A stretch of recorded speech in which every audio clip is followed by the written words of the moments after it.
Hey, today we are debating Christianity versus atheism, and we're starting right now.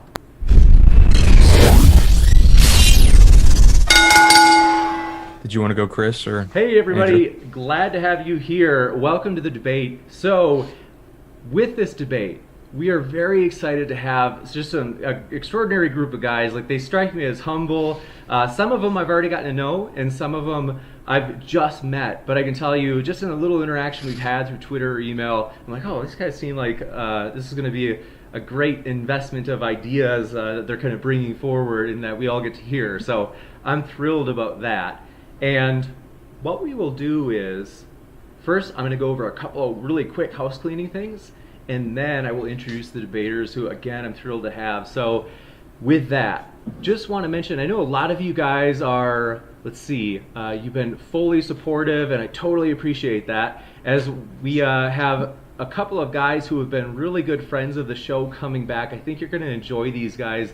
They're a terrific crew. Basically, we have... One second. We have Tom Jump and Inspiring Philosophy, who are going to be coming back, and they will be debating on God's existence. This is going to be a blast.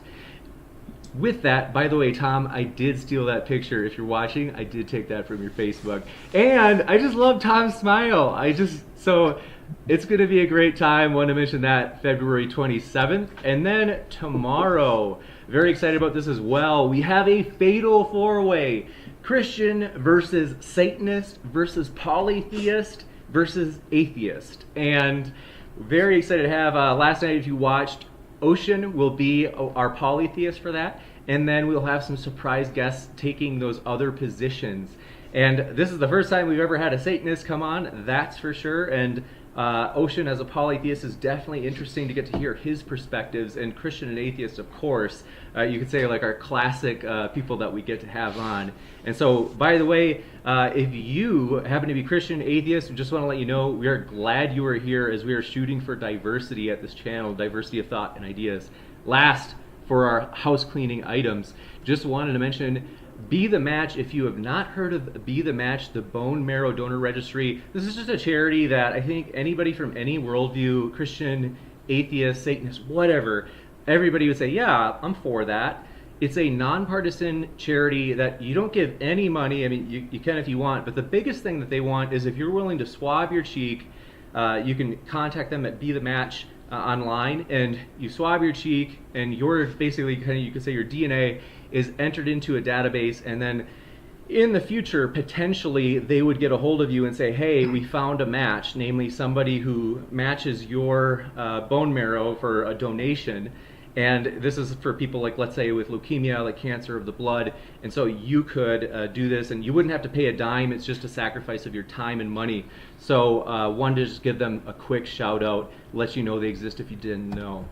Glad to have our debaters here. So getting into the introductions, want to let you know everybody's links are in the description below. If you want to check them out, hey, even if you don't agree with them, even if you're like, man, I can't stand that Joshua Brister.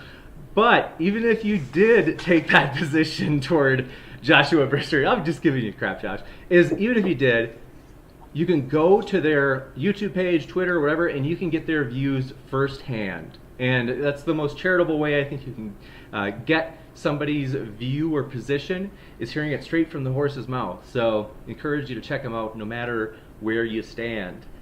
Now we will get into the introductions, going from left to right. Joshua has been here before. He has gone by titles such as Master Apologist, as well as Apologist Supreme currently. That's his new alias. We're glad to have you here, Joshua Brister. If you want to share what you've been up to recently, thanks for coming on the show. Well, I do appreciate that, James. Thank you for having me, and it's a pleasure to be with all of you. It's honored to be with all of you here tonight, my debate partner and my two opponents. I hope this is a lively discussion. I've just been studying, currently teaching classes, American and world history, but basically what I do is study. And I appreciate it. Thank you very much. Our pleasure to have you. And also, Andrew Stratelates Forgive me if I didn't pronounce it right. Stratelates. Stratelates. Okay, thank you. I appreciate that. He has been here once before, and he is back as well. Thanks for coming on, Andrew. What have you been up to? Thanks, everyone. Besides real life that I won't talk about, I am very active on Twitter, diving deep into the world of classical philosophy, Anglicanism, and Christianity. I also occasionally stream on the Red Pill Religion channel and just do those types of things. So Stratelates on Twitter, if you want to follow. I try to give you guys bite-sized discussion of interesting things. You betcha. Glad you're here. Next, Christopher from Biblical History Skeptics. Thanks for coming on. What have you been up to recently? Not a whole lot. Mostly just been keeping myself busy at university, reading a bit because my shelves are never ending and always growing. And beyond that, we on my channel we've mostly just been the big stuff we've been working on is getting to our second get together for another debunking of Richard Carrier. And other than that, we just do our Bible readings. So there's not a whole lot going on. Gotcha. Well, glad to have you. That sounds really interesting. And last but certainly not least, we have God's Fool. Also goes by Ryan. We're glad to have you here, Ryan. If you want to share what you've been up to recently. Yeah, thanks for having me. Thank you to everybody. And I also attend university, pursuing a bachelor's degree in philosophy and minoring in religious studies. Kind of getting more interested into the psychology aspect. So I'm studying about psychosis and all those kind of things. So thanks for having me. I'm kind of new to the live debate thing. So this is the first one. So I'm excited to see how it goes. So yeah. Oh, and just follow me on Twitter if you want to see a bunch of rambling and weird posts. So you bet. We're glad to have you here, Ryan. And as mentioned, everybody, they are linked in the description, so you can check them out. And with that, we're just going to have a primarily open discussion. We'll kind of give Andrew and Josh a little bit of extra time compared to normal and like a literal discussion, where they'll just kind of lay out their main reasons for being Christians. And then we'll do the same for the atheist side, where they'll basically explain whether it be positive atheism, negative atheism, whatever way you want to define it, we'll let them define it. And then we'll go like literally into full discussion followed with Q&A. So with that, Joshua and Andrew, the floor is yours. Thank you. Thank you. I do appreciate it. What I'm going to try to argue today is something that goes back to the Scottish Enlightenment with Thomas Reid, in fact. Thomas Reid and the Scottish common sense philosophers. Let me talk to you a bit about an article. On April 8, 1966, Time magazine published an issue with the question, "Is God dead?" on its cover. But just as Time had raised a question of God's existence in light of the supposed death of God, in which pronounced God altogether dead the next year, a remarkable change took place. Merely a few years later, Time ran the cover, "Is God Coming Back to Life?" The new ministry, in December 26, 1969. That's the citation information. Now, during the last quarter century, a remarkable revolution has occurred in American philosophy. This change was so noteworthy that even the popular media observed it. In the article entitled Modernizing the Case for God, published on April 7, 1980, Time magazine commented, "In a quiet revolution in thought and argument that hardly anybody could have foreseen only 2 decades ago, God is making a comeback. More intriguingly, this is happening not among theologians or ordinary believers, but in the crisp intellectual circles of academic philosophers, where the consensus has long banished the Almighty from fruitful discourse." And that was again April 7, 1980. God is not dead in academia, reports Quentin Smith, the famous and famed atheistic philosopher. He returned to life in the late 1960s and is now alive and well in his last academic stronghold, philosophy departments. That was in Philo of 2001. Now, there's a sociologist and philosopher I also want to bring up. Her name is Lauren Isley. Man, writes Lauren Isley, is the cosmic orphan. He is the only creature in the universe who asks why. Other animals have instincts to guide them, but man has learned to ask questions. Why am I here? Man asks. Who am I? Where am I going? Now, according to Aristotle, philosophy begins with a sense of wonder about the world. And the most profound question a man can ask concerns the very origin of the universe. That's in his Metaphysics, of course. Now, Aristotle begins his metaphysics with the statement, all men by nature desire to know. An indication of this is the delight we take in our senses. I'm bringing a new argument. I'm revising the Scottish Common Sense Philosophy School. Nancy Percy, a famed apologist that has written books, and in fact, one person who me and my friend SJ is going to be interviewing, actually brought this to my attention about 10 years ago when I was studying it. Common sense. Common sense is what shows Christianity to be more plausible than atheism. Now, before our atheist friends, or if they want to claim naturalism, that after all, the title of this debate is Christianity versus atheism. I'll give you just a couple, maybe like another minute or two, Josh. I hate to do that, but just to keep it kind of in a roughly discussion format. All right. I just want to read this one quote. To show that an argument is invalid or unsound is not to show that the conclusion of the argument is false. All the proofs of God's existence may fail, but it still may be the case that God exists. In short, to show that the proofs of do not work is not enough in itself. It may still be the case that God exists. That was Kai Nielsen, one of the famous atheistic philosophers that of the 20th century. I am going to argue for many of the traditional arguments for God based on this Scottish common sense school. And I think it's very persuasive. Thank you. Can I have 30 seconds? Yes.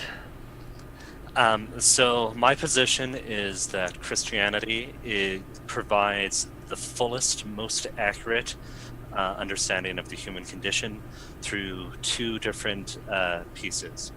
The existential piece of what it means to be an individual that is a human, and a natural theology that it fulfills all the understanding and rationality that we see in the universe and in human spirituality. You bet. Well, thank you very much from both of you. And then we will go over to our atheist friends to give them like roughly the same amount of time. And we're not like super rigid on that, so if you have a little bit extra, go for it. So Christopher and Ryan, thanks for being here, and you guys can take the floor. You can go, Ryan. Okay. And are we responding to what they've said? Are we offering like our opening statement? More just kind of your own position, like reasons for your own position, and then we'll definitely right after that kind of engage more and directly. Okay. Yeah. The primary source of my skepticism for the validity of Christianity over other perspectives is, and this, I don't know, this might not be a sound criticism, but I find it hard to believe, or there must be a kind of anatomy of how religions and other perspectives are developing in the world. So I have a hard time reconciling all the different perspectives if it is the case that Christianity is the one true perspective, if that makes sense. So I'm basically looking at in what ways are my neighbors who, like my Islamic neighbor, following the same kind of psychological process to arrive at their conclusions about their, their book or their God, Allah. In what ways is that very similar to my Christian family or my, whatever religion I observe? And so I feel very, in kind of seeking kind of a global perspective and wondering how we're all interacting. I'm interested to see what is the common denominator throughout all of those perspectives. So, what is it like, or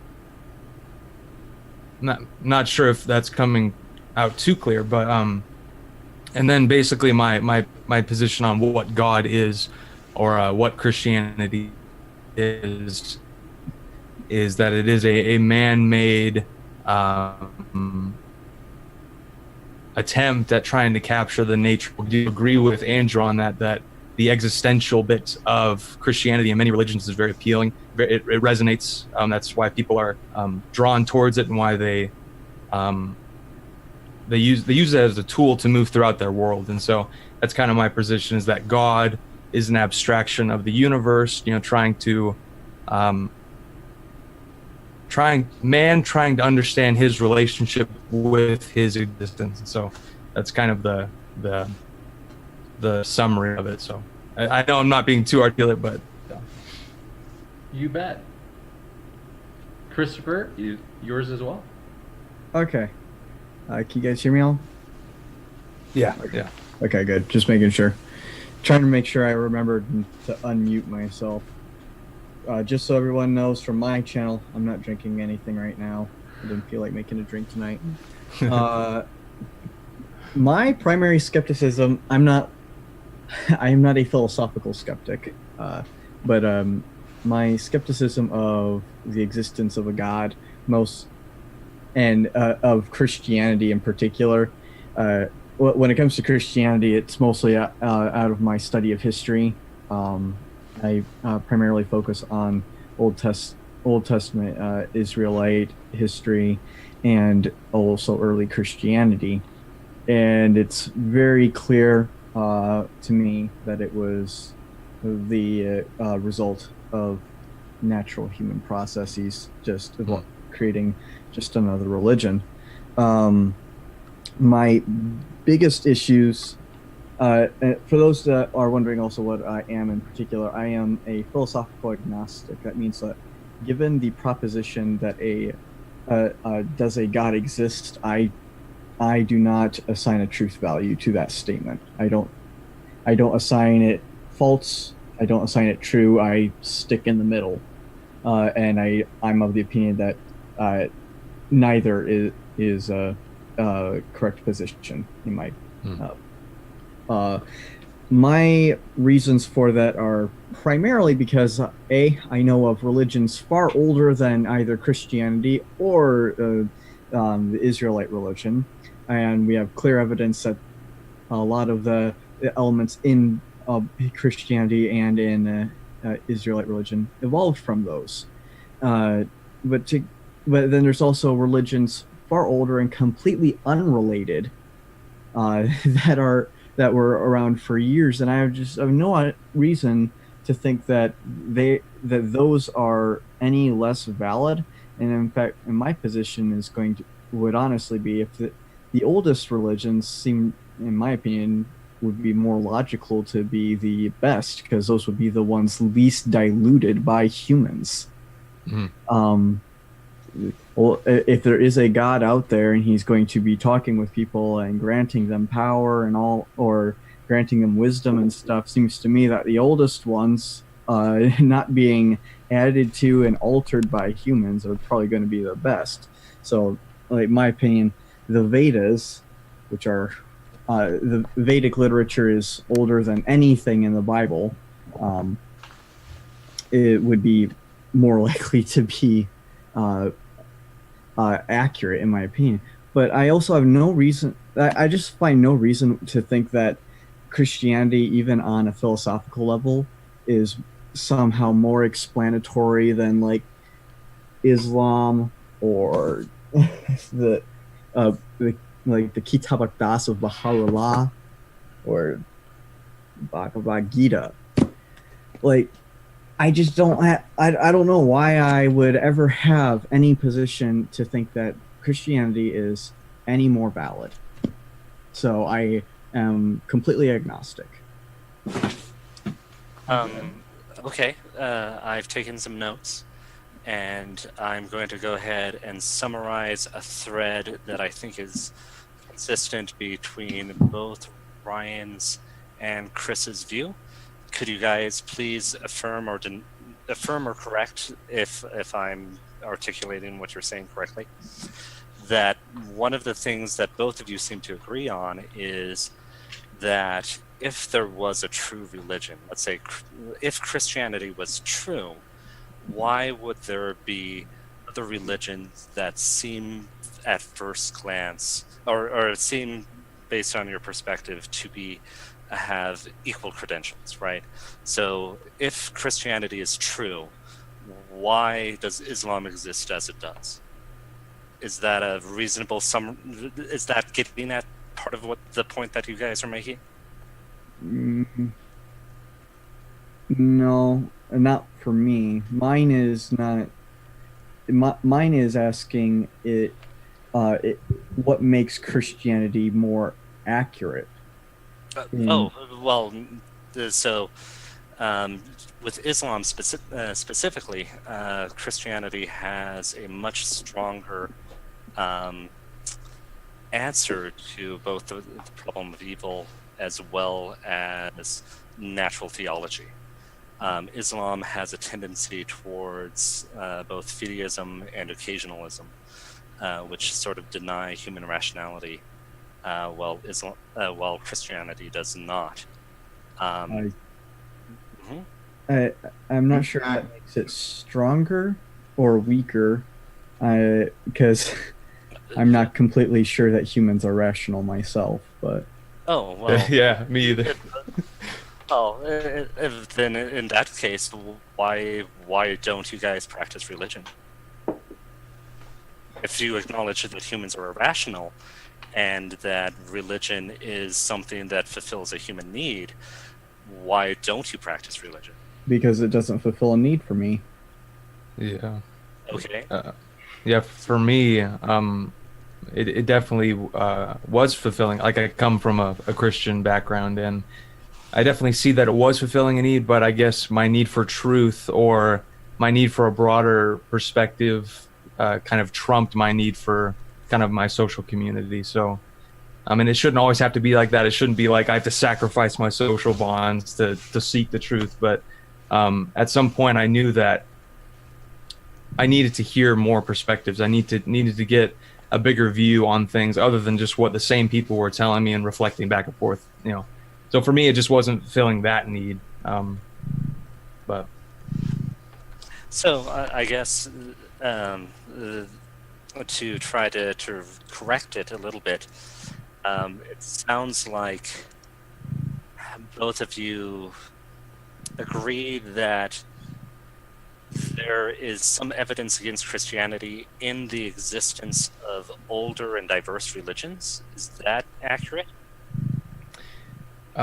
for me, somewhat, yeah. You are getting pretty close to the heart of the source of my skepticism or my hesitation to go full on with Christianity or jump on board with that.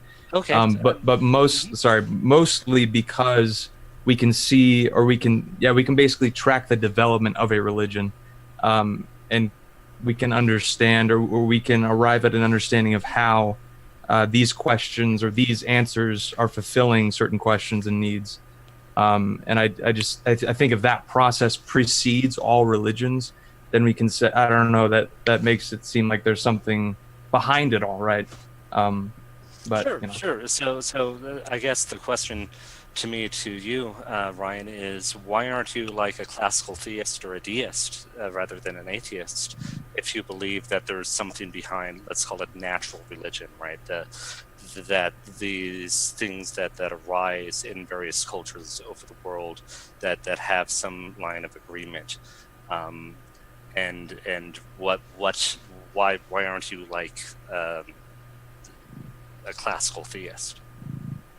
I am kind of persuaded by the naturalist argument of like evolution. Like, I'm not too familiar with natural theology, and maybe I am. I just don't know the term. But I'm fairly persuaded by the evolutionary answer of how we developed. And so I am. Okay, so that means that you believe that survival of the fittest and selection based on what is survivable is a reasonable explanation for the state of affairs that we see in biology. Yeah, and also how we live, like that's how we behave. It's largely about self-preservation, and I think it explains a lot of different reflexes and all that stuff. But Okay. I also want to add. I do want to tack on to that. That also a another large part is that natural selection does play at least some part in our evolution, but one of the biggest contenders is actually genetic drift, which is a little bit different. But right. So, Ryan, earlier you said that you seeked truth more than you valued the community that you were in. Basically, is that correct? well, I recognize that people of other religious sects that I was interacting with were probably like there was some reason why they were staying within their fence or their ideological side, right? There's an actual process going on there why they're hesitant to come see the truth of Christianity, right? And then I realized, oh, that's the same thing that I'm doing. That's keeping me from stepping out of it. So Right. it really is born out of a wish to invite people into Christianity, and then seeing it's the same kind of process happening across both sides. So Yeah, well, any complex issue, be it politics or philosophy or even how to do a craft like engineering properly, will develop in different ways that are contentious and somewhat supported by cultural factors. So religion isn't unique in that. But I guess that the curiosity I have is you believe that evolution is the best explanation for human biology, but you also seem to value truth. And the issue I have there is that if evolution is undirected and it is just survival of the fittest, that gives us no sufficient guarantee that our cognitive abilities can even know truth. yeah, I think I don't know. I'm kind of on that train a little bit, like experiencing or feeling a very large amount of distrust with traditional religion and with God, my relationship with God. I kind of did reach that that point where I was like, oh, rationality is just kind of one tool that tries to piece together the world, but it's not really. It's just that it's a tool that has developed over time, and it doesn't necessarily say anything inherent about the. I don't know, Yeah, and that's sort of the key part of my understanding of Christianity and religion is that if I believe that the human mind is a tool capable of knowing truth, at least in principle, whether or not any human succeeds at that is dependent on whether or not their cognitive abilities work and they're in the right environment, right? If you take a person and you put them in what's that movie where they had a TV show about him, Truman Show, right? He's not Truman Show. Yep. Yeah, he's not able to learn the truth because the environment is set up to basically lie to him. But outside of that, and assuming that people's cognitions are working correctly, I actually believe that it's possible for people to know truth. So, Chris, and I apologize for asking so many questions. If I end up asking too many questions, let me know. Do you believe that? Well, I am so sorry, but I did want to ask: is your name Ryan? Right? Yeah. Either way, I mean, you know how it is with like the online name and the real name, So yeah, Ryan. Yeah. Yeah. Okay. I wanted to before we go on. I think evolution is a great argument for the existence of God.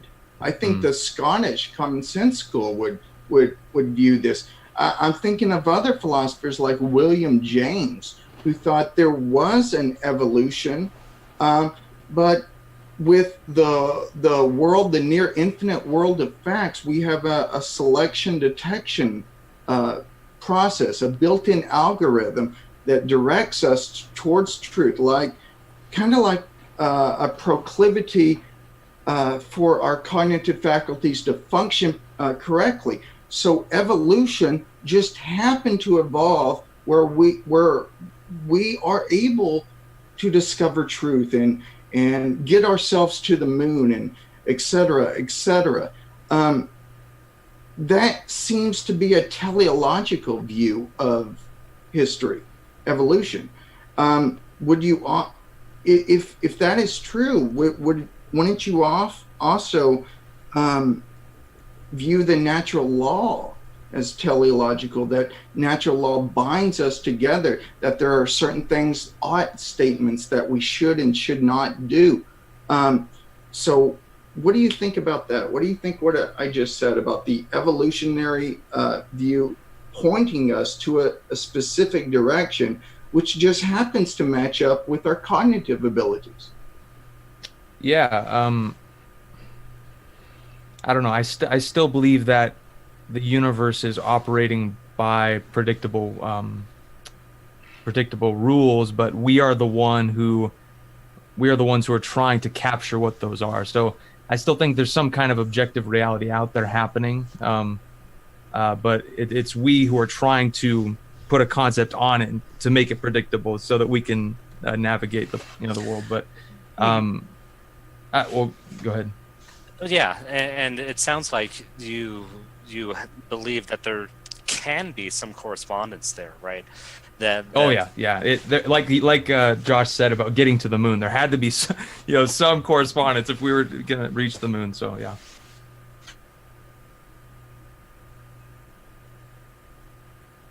Okay, I did want to ask Chris a question. You said that the study of history, it's very clear that Christianity was just another religion.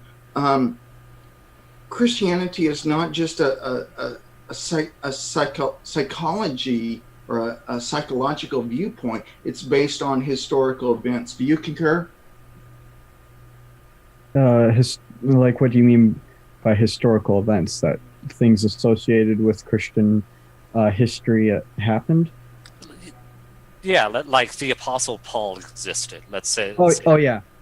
Yeah, anyone who says that Paul or Jesus or something like that didn't exist is a crank, in my opinion. So just to show a little background, and main New Testament scholarship recognizes that not only did Jesus exist, but there's many things we can learn about him, and when we go to the Gospels and other texts, we can find out things. As a person who studies history, I am aware that there are a number of facts associated with the resurrection of Jesus that are historical. What do you think about that? With the reserection, I would debate associated. I would associated with the resurrection. Okay, so even associated, I'd probably debate most of those, but I'd agree that there are facts that we can know about Jesus. The Jesus Seminar, which was a coalition of scholars of New Testament, they argued that we could accurately trace 12 to 15% or so of the sayings of Jesus directly back to him. I would say that his baptism by John the Baptist, his status as like an itinerant preacher, and a few other things, or his like crucifixion by Pontius Pilate. I'd argue all those are probably legit, but where we end up stepping out of history is where we're going to try arguing like he might have been resurrected or something like that. That's just something that history is not equipped to answer. Well, let me first of all, let me give you a quote by the New Testament scholar Luke Timothy Johnson. This is what he says pertaining to the trial of Jesus. He says, "The support for the mode of his death, its agents, and perhaps its cogents is overwhelming. Jesus faced a trial before his death, was condemned and executed by crucifixion. And that's in Luke Timothy Johnson, The Real Jesus, page 125. Not just the trial, but many things associated with the crucifixion, including the crucifixion itself. You brought up Islam. Islam denies as a historical fact the crucifixion. So it's very perplexing that you mentioned Islam and you don't think one is more plausible than the other. No, I mean, on historical grounds, it seems like Christianity is far and above Islam. I wouldn't say that at all. Christianity, I mean, the view of the Book of Revelation is that Nero would return from the dead.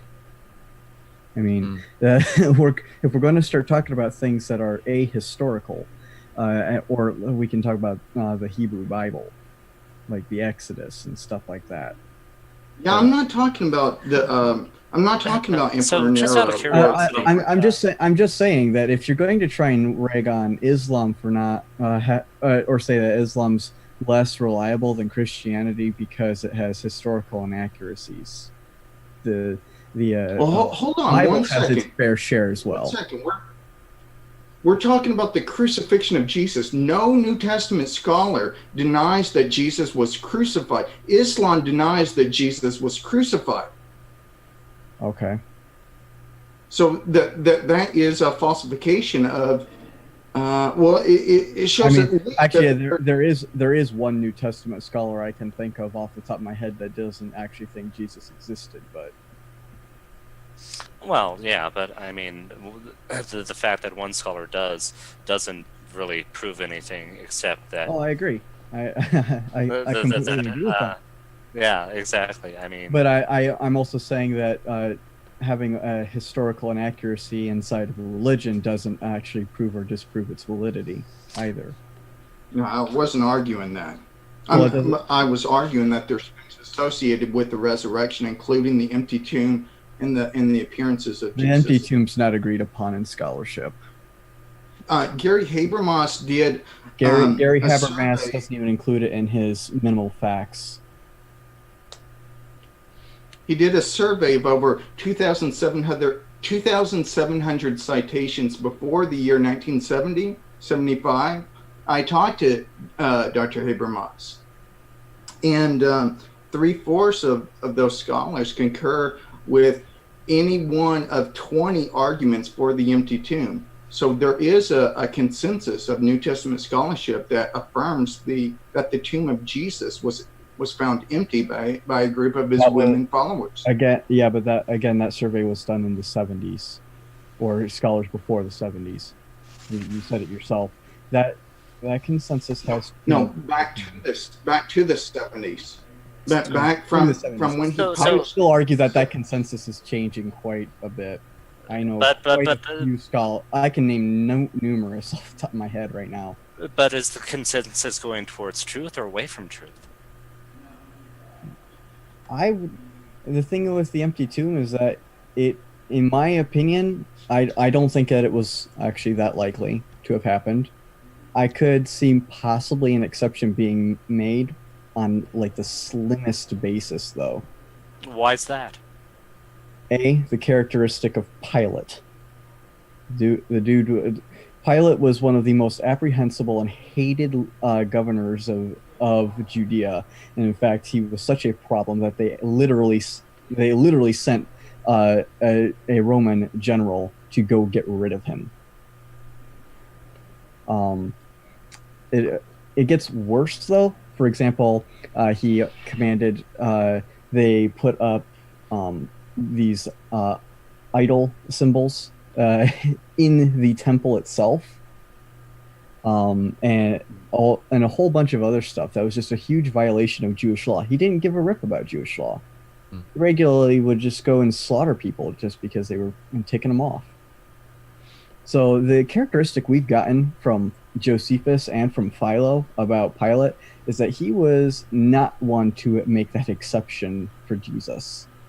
No matter how much some random member of the Sanhedrin wanted him to, especially if we're going to believe that the Sanhedrin were pushing him around into letting him, and to him basically just letting them do what they want with Jesus.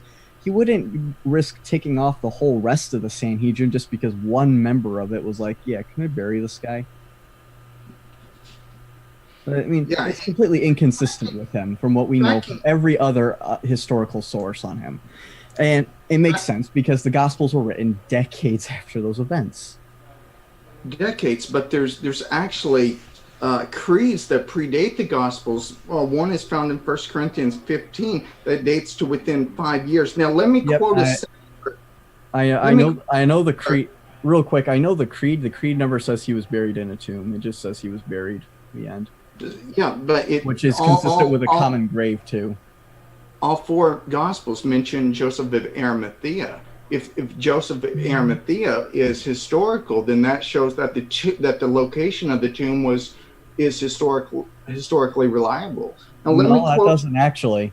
Just the existence of a man does not correlate to the existence of a tomb. Why would they have someone of the Sanhedrin to bury Jesus? Now that would count again. Based on the criteria of embarrassment, that's an argument for Joseph of Arimathea. But be that as it may, let me quote secular historian Michael Grant. He concludes that the historian cannot justifiably deny the empty tomb because the normal application of the historical criteria to the text indicates that the evidence is firm and probable enough to necessitate the conclusion that the tomb was found empty. That's in Michael Grant, an historian's review of the Gospels, page 170. Yeah, you're talking about the Roman historian Michael Grant? Yes. Yeah, I would definitely disagree with that. Primarily because the only place that the tomb is found are in the Gospels. The only. Okay. What about James? And James? Three out of 4 of them copied 90% from Mark. Well, two of them copied 90% of Mark, almost verbatim, including many of the later details. So I'm not even sure. They probably did that if the tradition of the author of Mark was closely associated with Peter. There would be good reason for Matthew and Luke to rely heavily on Mark. And also we have independent evidence that the author of Luke probably finished his compilation, Luke Acts, before the destruction of Jerusalem. Let me guess. Your argument for that is going to be because he doesn't mention Paul's death. That's one piece of the argument. Yeah, it's a bad one because he's writing the Acts of the Apostles, not the martyrdom of Polycarp. There's a lot of historians that don't think that's a bad argument. Craig Keener, N.T. Wright, for example, N.T. Wright, an eminent British scholar, concludes that's why, as a historian, I cannot explain the rise of early Christianity unless Jesus rose again, leaving an empty tomb behind him. Well, I mean, the other explanation is humans are by nature incredibly gullible and irrational, at which point there's no choice to believe anything. I mean, that's literally a defeater for all beliefs in all historical or important matters. I mean, another very easy explanation for the Gospels is that they were written by people who found the God, like Matthew and Luke. They liked what Mark had to say, so they copied him. Doesn't have to. Yeah, but that's a defeater against all. Here's the thing: is when we're trying to do any methodology. Let me finish before you can make your point. But the point is that if you say that they were copied because they liked what they were found, that's a defeater for any sort of historical document that uses other sources for it, because they're just copying. It's an unjustified skepticism. I mean, you can make that argument, but that's a very strong defeater that attacks all non-independent sources of history. That's not actually really that true. But okay, prove it wrong. Tacitus cites sources he doesn't agree with. Okay, so but he also I mean, but he also cites sources that he does agree with, right? yes. And So the Herodotus fact also that he cites agrees sources with he it, doesn't agree with. I mean, the fact that when they literally say they don't agree with the sources, but they're citing them, I mean, that's an automatic defeater to what you're saying. okay, what am I saying?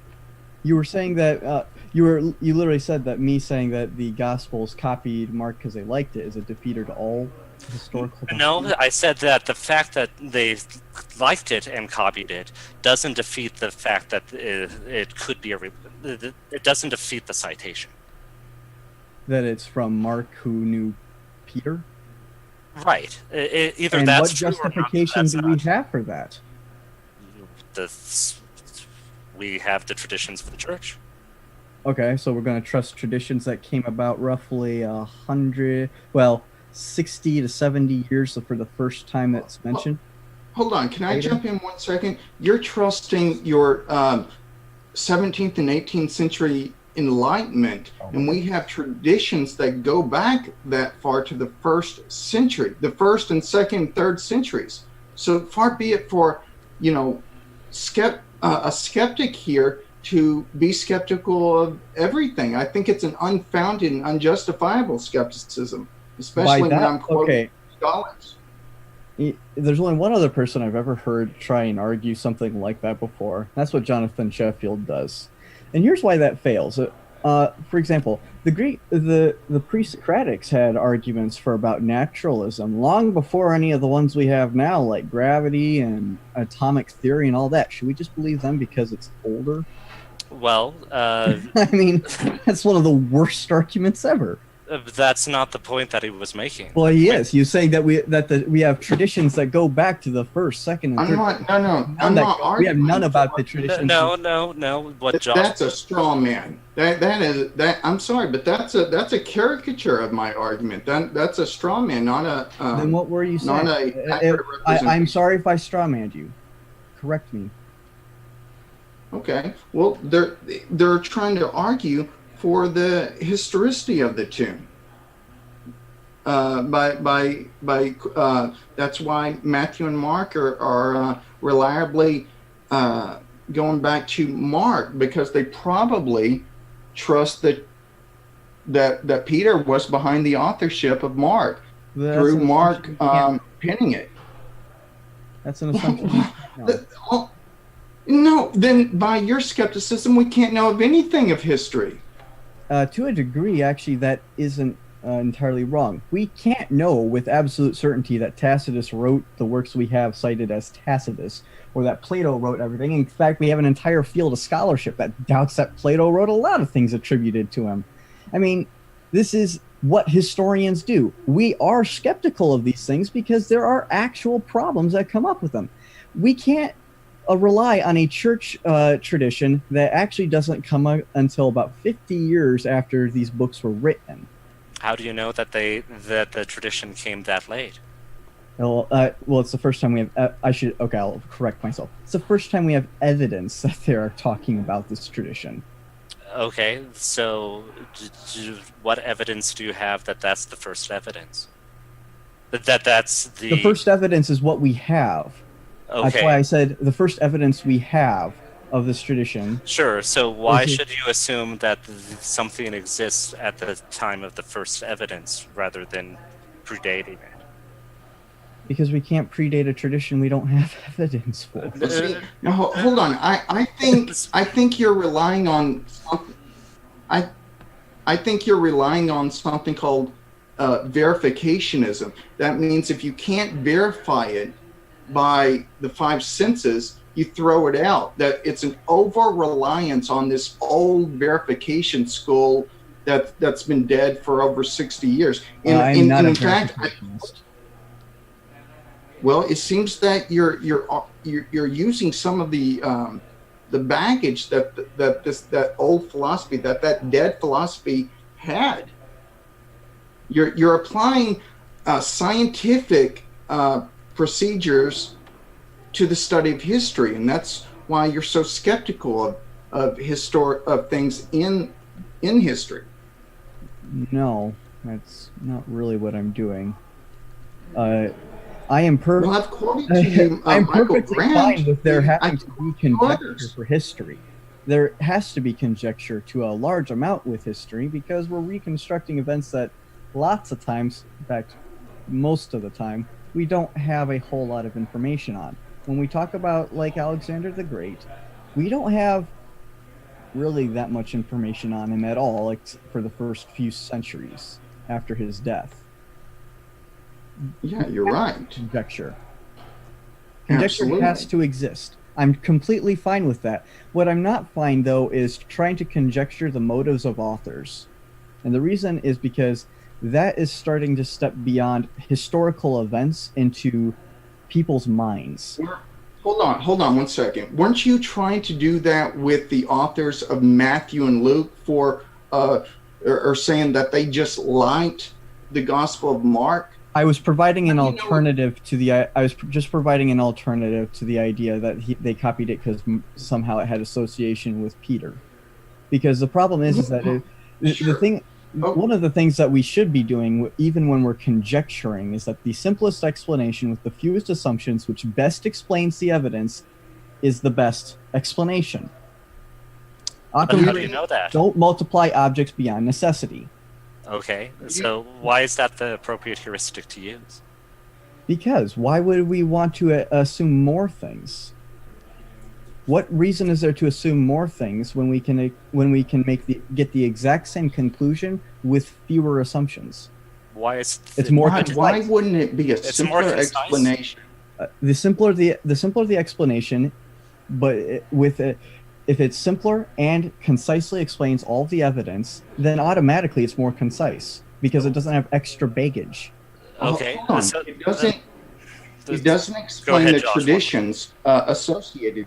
It doesn't explain the traditions of Peter being behind the authorship of Mark. That's why Matthew and Luke were so, copied from Mark to a large extent. But there's also a large extent that they didn't have. And by the way, a lot of historians, including Craig Keener and Colin Hemmer, have said that the Gospel of Luke and Acts are historical. And by the way, in Luke chapter 1, it shows signs of being in the genre of biography.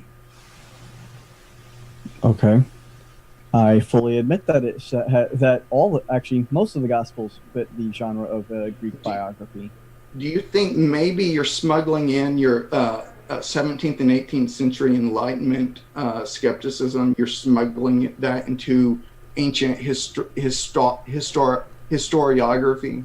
Not really, because I can tell you right now that of everyone in the 18th and 19th centuries in their skepticism, I've only read maybe 4 or 5, and none of them were particularly influential for me.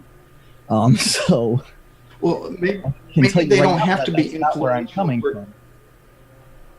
Well, I don't think you have to know or having read those scholars for having been influenced by them. I think a person can, just pick up this secular internet infidel type literature about the Gospels not being historically reliable and unknowingly borrow some of these unjustified historiography and be skeptical. I think it's an unjustified leap of what a lot of people are doing. So let me ask, do you think that Bart Ehrman is one of these unjustified skeptics?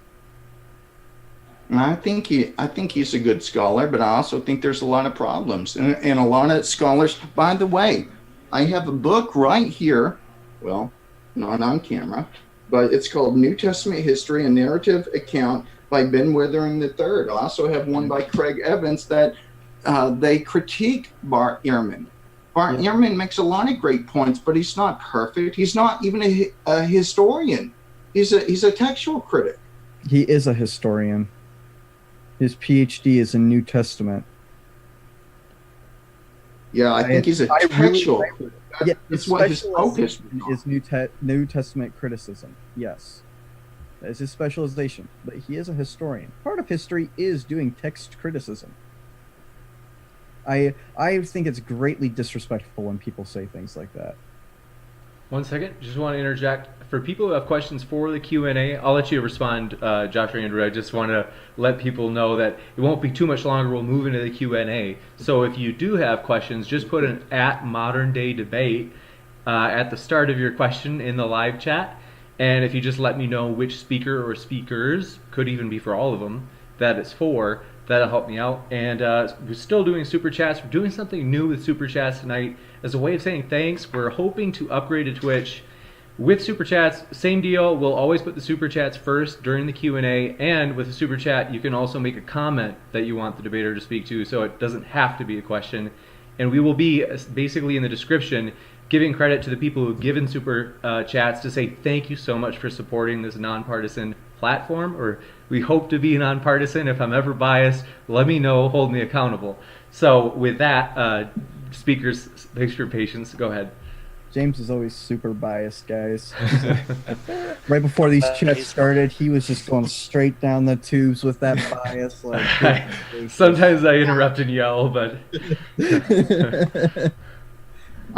we have been discussing a lot about Jesus. We didn't discuss the appearances, but I don't want to just stick to Jesus and the resurrection, because after all, this is Christianity versus atheism. I do have a number of arguments, such as the very beginning of the universe. It shows that it needs a cause. If we're going to say that the universe began to exist, we can't just say it came into existence without a cause, unless the atheist wants to rely on magic. I believe that the contingency argument is sound. Is the universe a necessary being? If not, if it's finite in nature, if it doesn't have to exist, as Limnes would argue, then I think by observing it, by thinking about it, by you can say that the universe is not itself the necessary being. There's arguments from intentionality. You could say if God did not exist, intentional states of consciousness would not exist. Intentional states of consciousness do exist, therefore God exists. I could give a fine-tuning argument. You could give a moral argument. If God does not exist, objective moral values and duties do not exist. Objective moral values and duties do exist, therefore God exists. You could give all types of arguments. Now, let's say for argument's sake, if I or the theist cannot give a 100% rock solid argument for all of this, we still can rely on common sense and say these are more plausible than their negation. So I think the rational person should be, at the end of the day, a Christian, not an atheist. Oh, can we hit? So, Okay. okay, if I... yeah, we haven't got to hear okay from if I- Ryan too much. Go Yeah, ahead, yeah, Ryan. right. I appreciate you, Chris. I appreciate all of you, but I appreciate Chris specifically because I'm entirely ignorant about the historicity of it all. So, like, I would have been, I would have just been like, okay, I don't know. But so these are kind of more of my speed. And so this may seem kind of ridiculous or esoteric or kind of impossible to, like, I'm. It's okay if I sound crazy, but I'm fairly convinced that ontology is kind of a product of the mind. So there's not really a necessary separation between things. And just one example would be like, take any composite object, so an object composed of parts. And I think people agree, either naturalists or would agree that any object is composed of like atoms or particles arranged into a certain order, right? Yeah, everything's made of material, and material can be divided into components. By everything, I mean like every physical thing is made of material. There are other ways that we can divide things up into like form and substance, and other perspectives on the ontology. He's getting Platonic on us. Well, of course, I'm a Platonist. Yeah, well, of course. but I guess, and this is a very Eastern. I think it's in the Vedas, but if we imagine the lifespan of this object, and we fast forward all the way to its cessation, or when it ends, or when it breaks apart. There's a concert, at least as far as I see, or as far as I know, there's a conservation of all of the materials that made up the object. The only thing that changes is the form that they participated in. And if, like, imagine if I just dropped this in like a bucket of lava or something, or a volcano. Sure. Everything that was the object, besides the form that the particles took, still exists. And so I sort of see existence and non-existence as a byproduct of the mind that tries to say, this mouse no longer exists, that I no longer use those prickles in the way that I can see them. And so when going back to Josh's appeal to kind of the first mover or the first cause, or why does the universe exist, there had to be a beginning. I think the whole idea of beginning and end is more of a byproduct of our consciousness applying itself and trying to conceptualize and capture the forms that we see.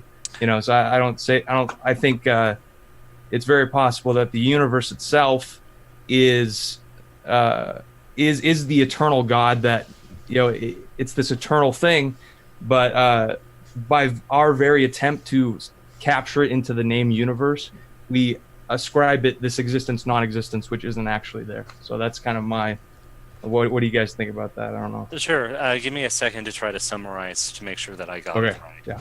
That you believe that forms are a product of the mind, of a mind solely, and that the substrate that we look at a mouse or look at a person and say that's the form of a person, the substrate of the material that exists is eternal, in some sense, and that the forms are transient and are products of the human mind. Yeah. Basically, there's no, like I said, if we follow the lifespan of anything that we consider an object, there's no direct point of origin or point of cessation. It's just this continual kind of flow.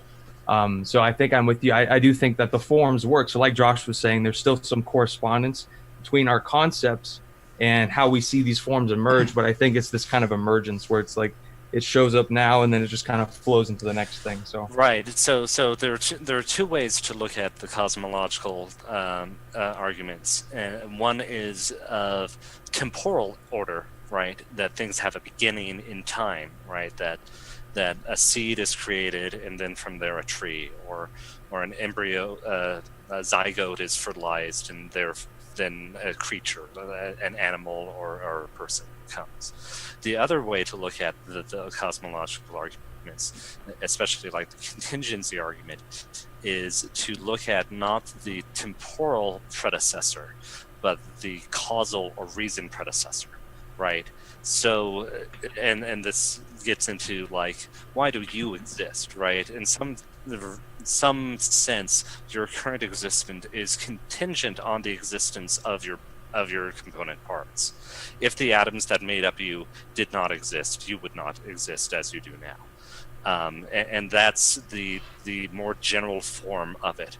But the part of the problem is most people, unless they have very specialized training, don't think of things that way, because in day-to-day life we can look at temporal causation as the way things go, right? That you take seeds and that's how you get flowers.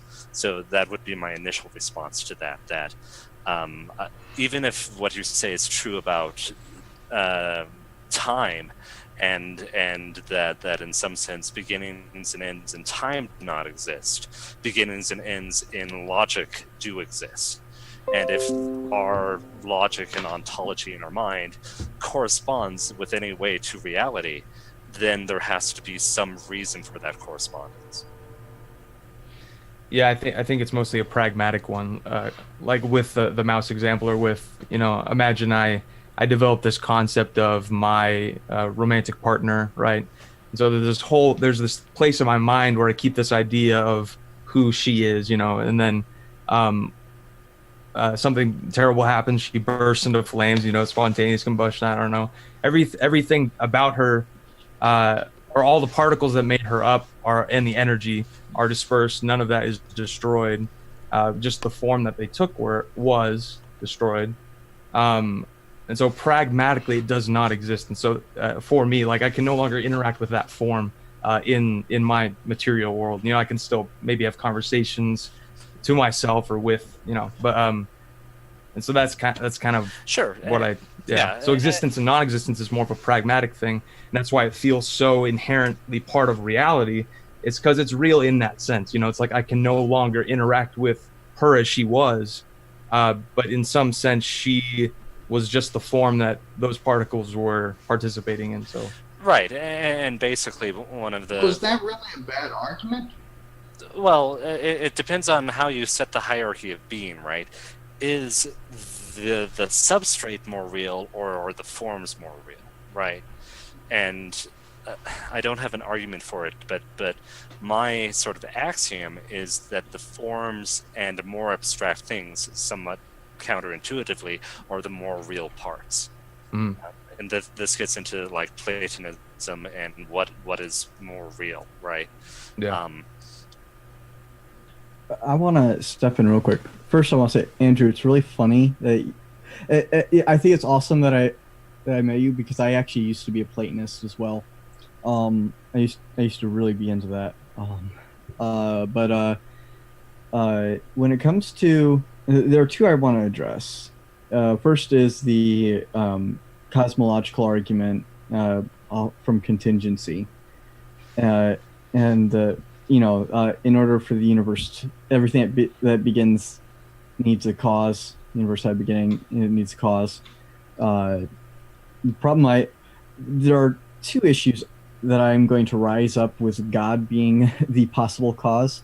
One is that there's nothing illogical about an infinite regress, and then two is that also is the problem of induction. The contingency arguments I know don't rely on infinite regresses being illogical. Correct.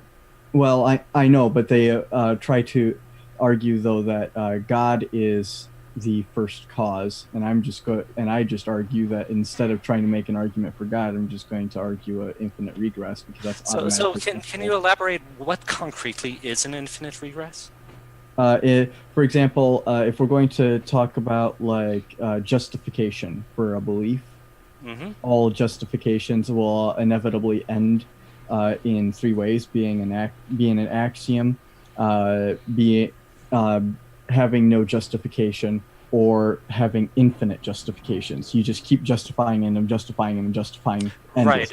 So how do you know those exist? Because it is a logical possibility. How do you know that? Can you argue that it? Because okay. Right, I'm trying to figure out concretely what you mean by an infinite regress. Because for example, an infinite causal chain goes on. Well, what is that? An infinite chain of causes. What is that? There is no first cause, because otherwise it couldn't be eternal. It's just infinitely going back. There is no end to this chain of causes.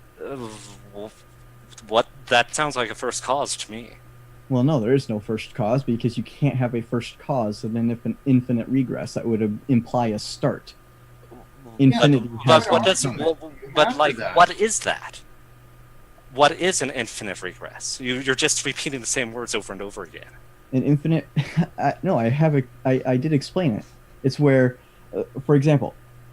Sorry, I'm a little slow, so you'll have to use No. It's maybe I'm just being really shit at explaining it. I apologize. So, but it is really hard for humans to think about it automatically, because our minds can't comprehend infinity the same. Okay. The same way we can't really comprehend nothing. They're sure. Unintuitive ideas by default. Yeah. But say mathematics. We know what infinity is for like mathematics. It's a never-ending, ever-repeating decimal forever, right? Correspond to reality. Well, usually it's defined as a limit in mathematics. That's sort of an analogy that we use, that it's as though there is a person for all of time writing additional digits on a number. Right. It's a limitless number. Okay, so what you're saying is that it's a cause that is limitless. Is that correct? Well, what it would be apply that number to the number of causes. Okay. It So, is an what does that ever-repeating mean? we have an ever-repeating number of causes. Every time we get when our universe began, there was a cause. That cause had a cause. That cause had a cause. Repeat infinitely. But okay, so, but infinities can't be physically instantiated Why? because, well, give me an example of a physically instantiated infinity. I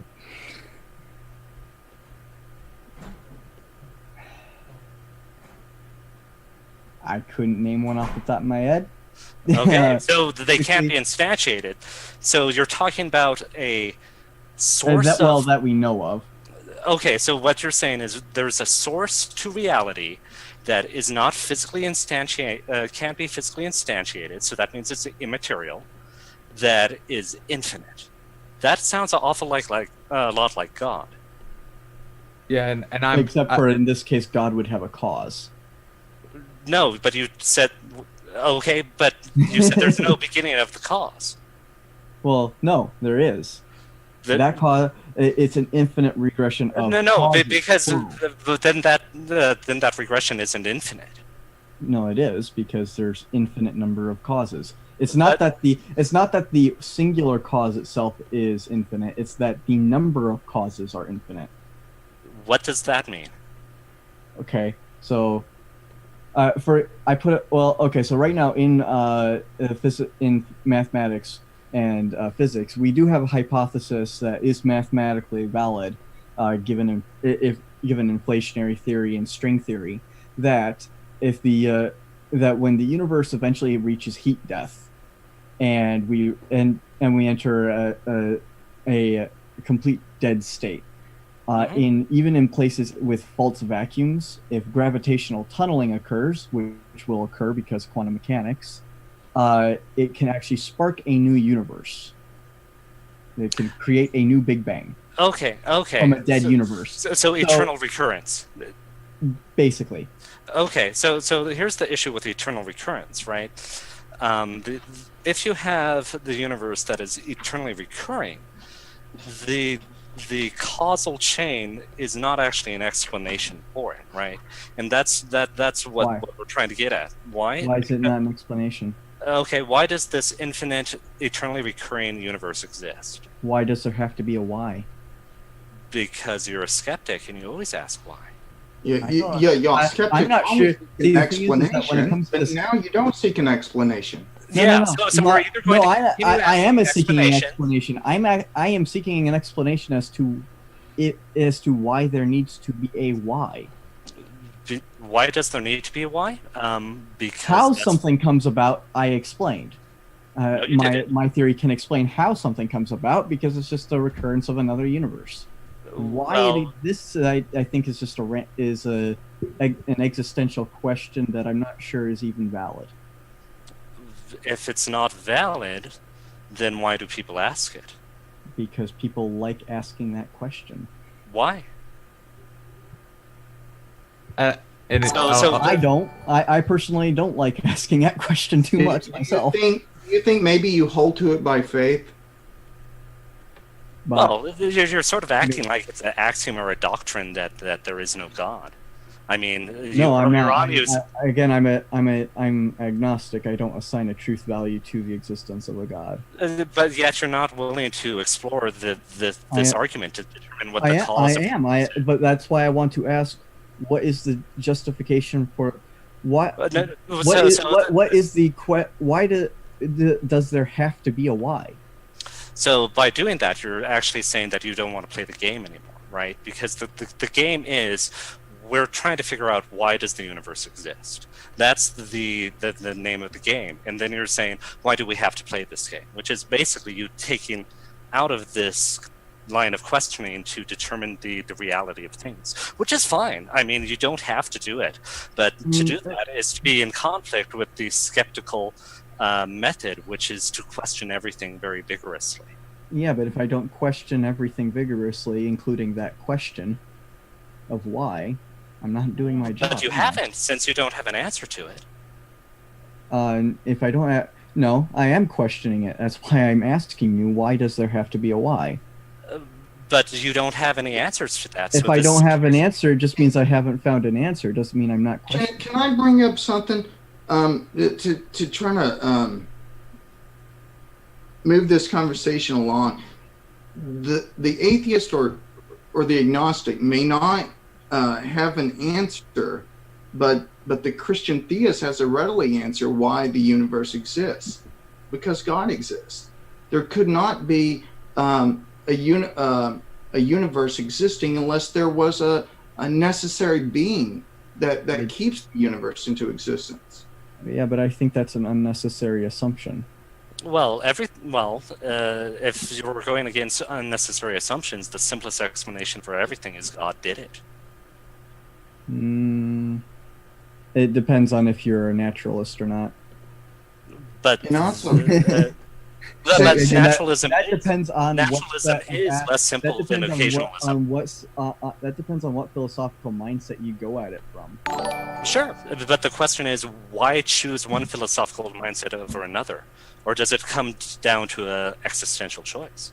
I think it just comes down to choice. okay, I want to move on because we keep going back a little. I also did raise the moral argument. If God does not exist, objective moral values do not exist. Objective moral values do exist, therefore God exists. It seems like we do have an ought not. There are certain things we should do, certain things we should not do. There seems to be a moral law binding everything together. Different cultures have various differences, but there does seem that there's something binding people together. Now, Aristotle and Cicero talked about it. Why cannot atheism affirm the moral law? Christians can. Can I jump in? Yeah. So like going back a little bit, I think each side just participated in an acknowledgement and a worship of the infinite regress. And so this may sound counterintuitive, but I'm convinced that the infinite God of Christianity and the infinite whatever of all these different religions is that infinite regress for, kind of the secular community or the perspective. Like we're trying to say the same thing, and yeah, I guess that I totally agree.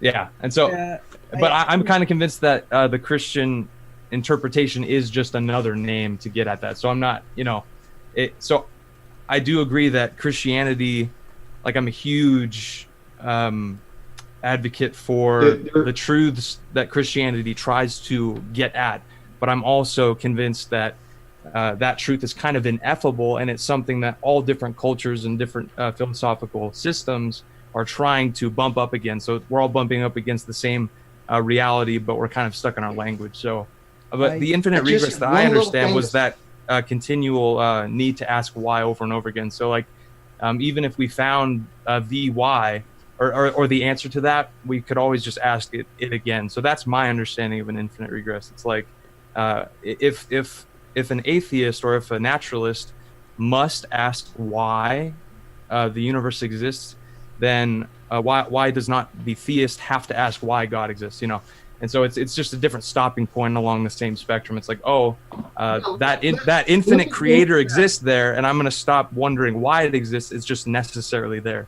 And so it's just this different linguistic stopping point. So I want to address that. I actually make one quick point before you do. Okay.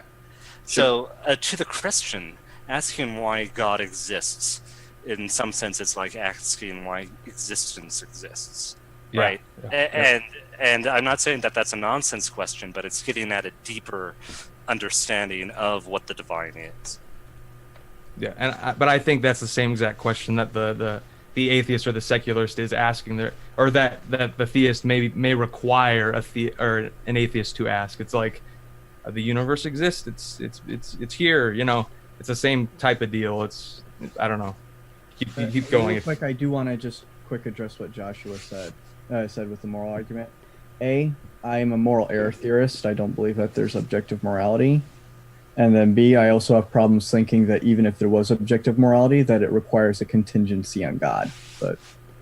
So I have problems with both premises of that argument. Are you a moral realist? Nope. Do you believe that you're not a moral realist? You don't believe that that there's an ought that we should do something directing us to really? So Chris, I have a question for you then. Why should we We believe? have a lot of questions.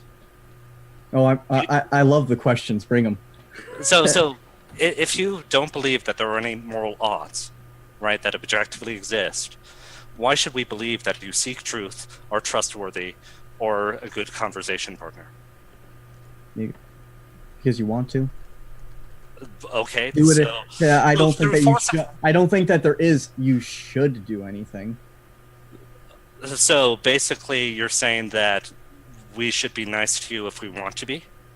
Yeah. Okay. For me, it's like it is. I am perfectly willing to bite the bullet. Evan, James knows that. I totally respect you for biting the bullet on that. That's something most people would not do. Yeah. Go ahead. Evan tried nailing me on the Holocaust, and I was like, yeah, it could have been good, could have been bad. I don't care. For the.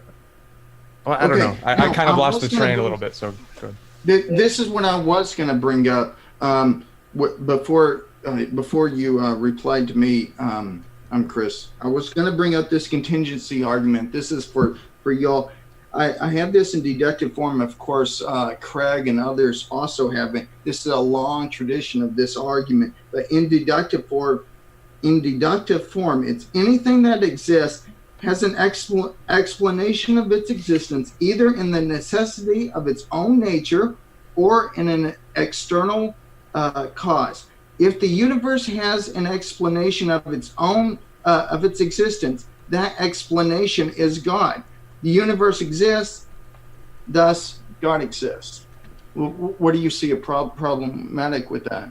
I don't believe that causation isn't necessary. I don't think everything has a cause. You think certain things pop into existence without a cause? Quite possibly. Look at the Copenhagen interpretation of physics. How is that science? Wouldn't that be a science stopper? What? Yeah. Wouldn't that be a science stopper? I mean, possibly to a degree, but I mean, there are things in science that we don't know if they have a cause. Well, I mean, but why isn't that a reasonable explanation for anything, right? So, for example, let's say you find me over the body of, let's say, Ayn Rand, she's already dead. And I have a smoking gun, and she's dead below my feet. You could, of course, have me arrested for murder, but if I said, well, some things just happen, and she just happened to die with no reason, would you accept that? Would that be possible? I mean, it could be possible. Would you? But Okay. there's also, you know, the fact that we also we can show deductively, not inductively, but deductively, that murders also happen. Oh, really? How do we show that murders happen if it's possible that things happen with no cause? I didn't say everything happens with no cause, did I? Well, how do you I know said what does and something. doesn't? Just because some things happen with no cause does not mean that all things happen. Well, Chris, this is let me ask you a question. How do you know maybe in the near future an elephant won't just pop into your room and start defecating all over your books, for example? Woo! I think I've actually had that exact dream before. Just a side note, but I don't. And there's the slightest of all possibilities that it might happen.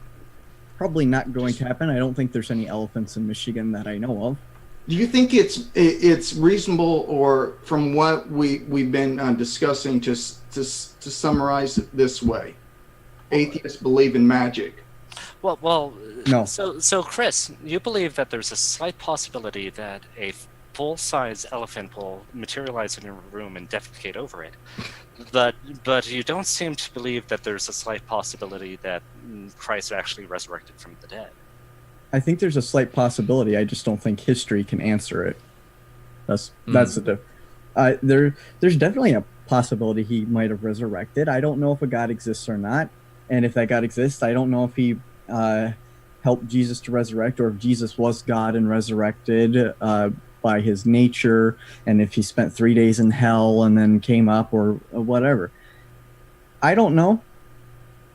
I don't see any historical reason to think that happened. I think that's. But even if to put it bluntly, I think it's mythological, in nature. Well, that's the Richard Carrier viewpoint. No, Richard Carrier's viewpoint is that Jesus didn't exist. I think Jesus existed. So I said from the start that in my opinion, anyone who thinks that Jesus didn't exist is kind of a crank. Right. So you think that Jesus of Nazareth is most likely to be someone like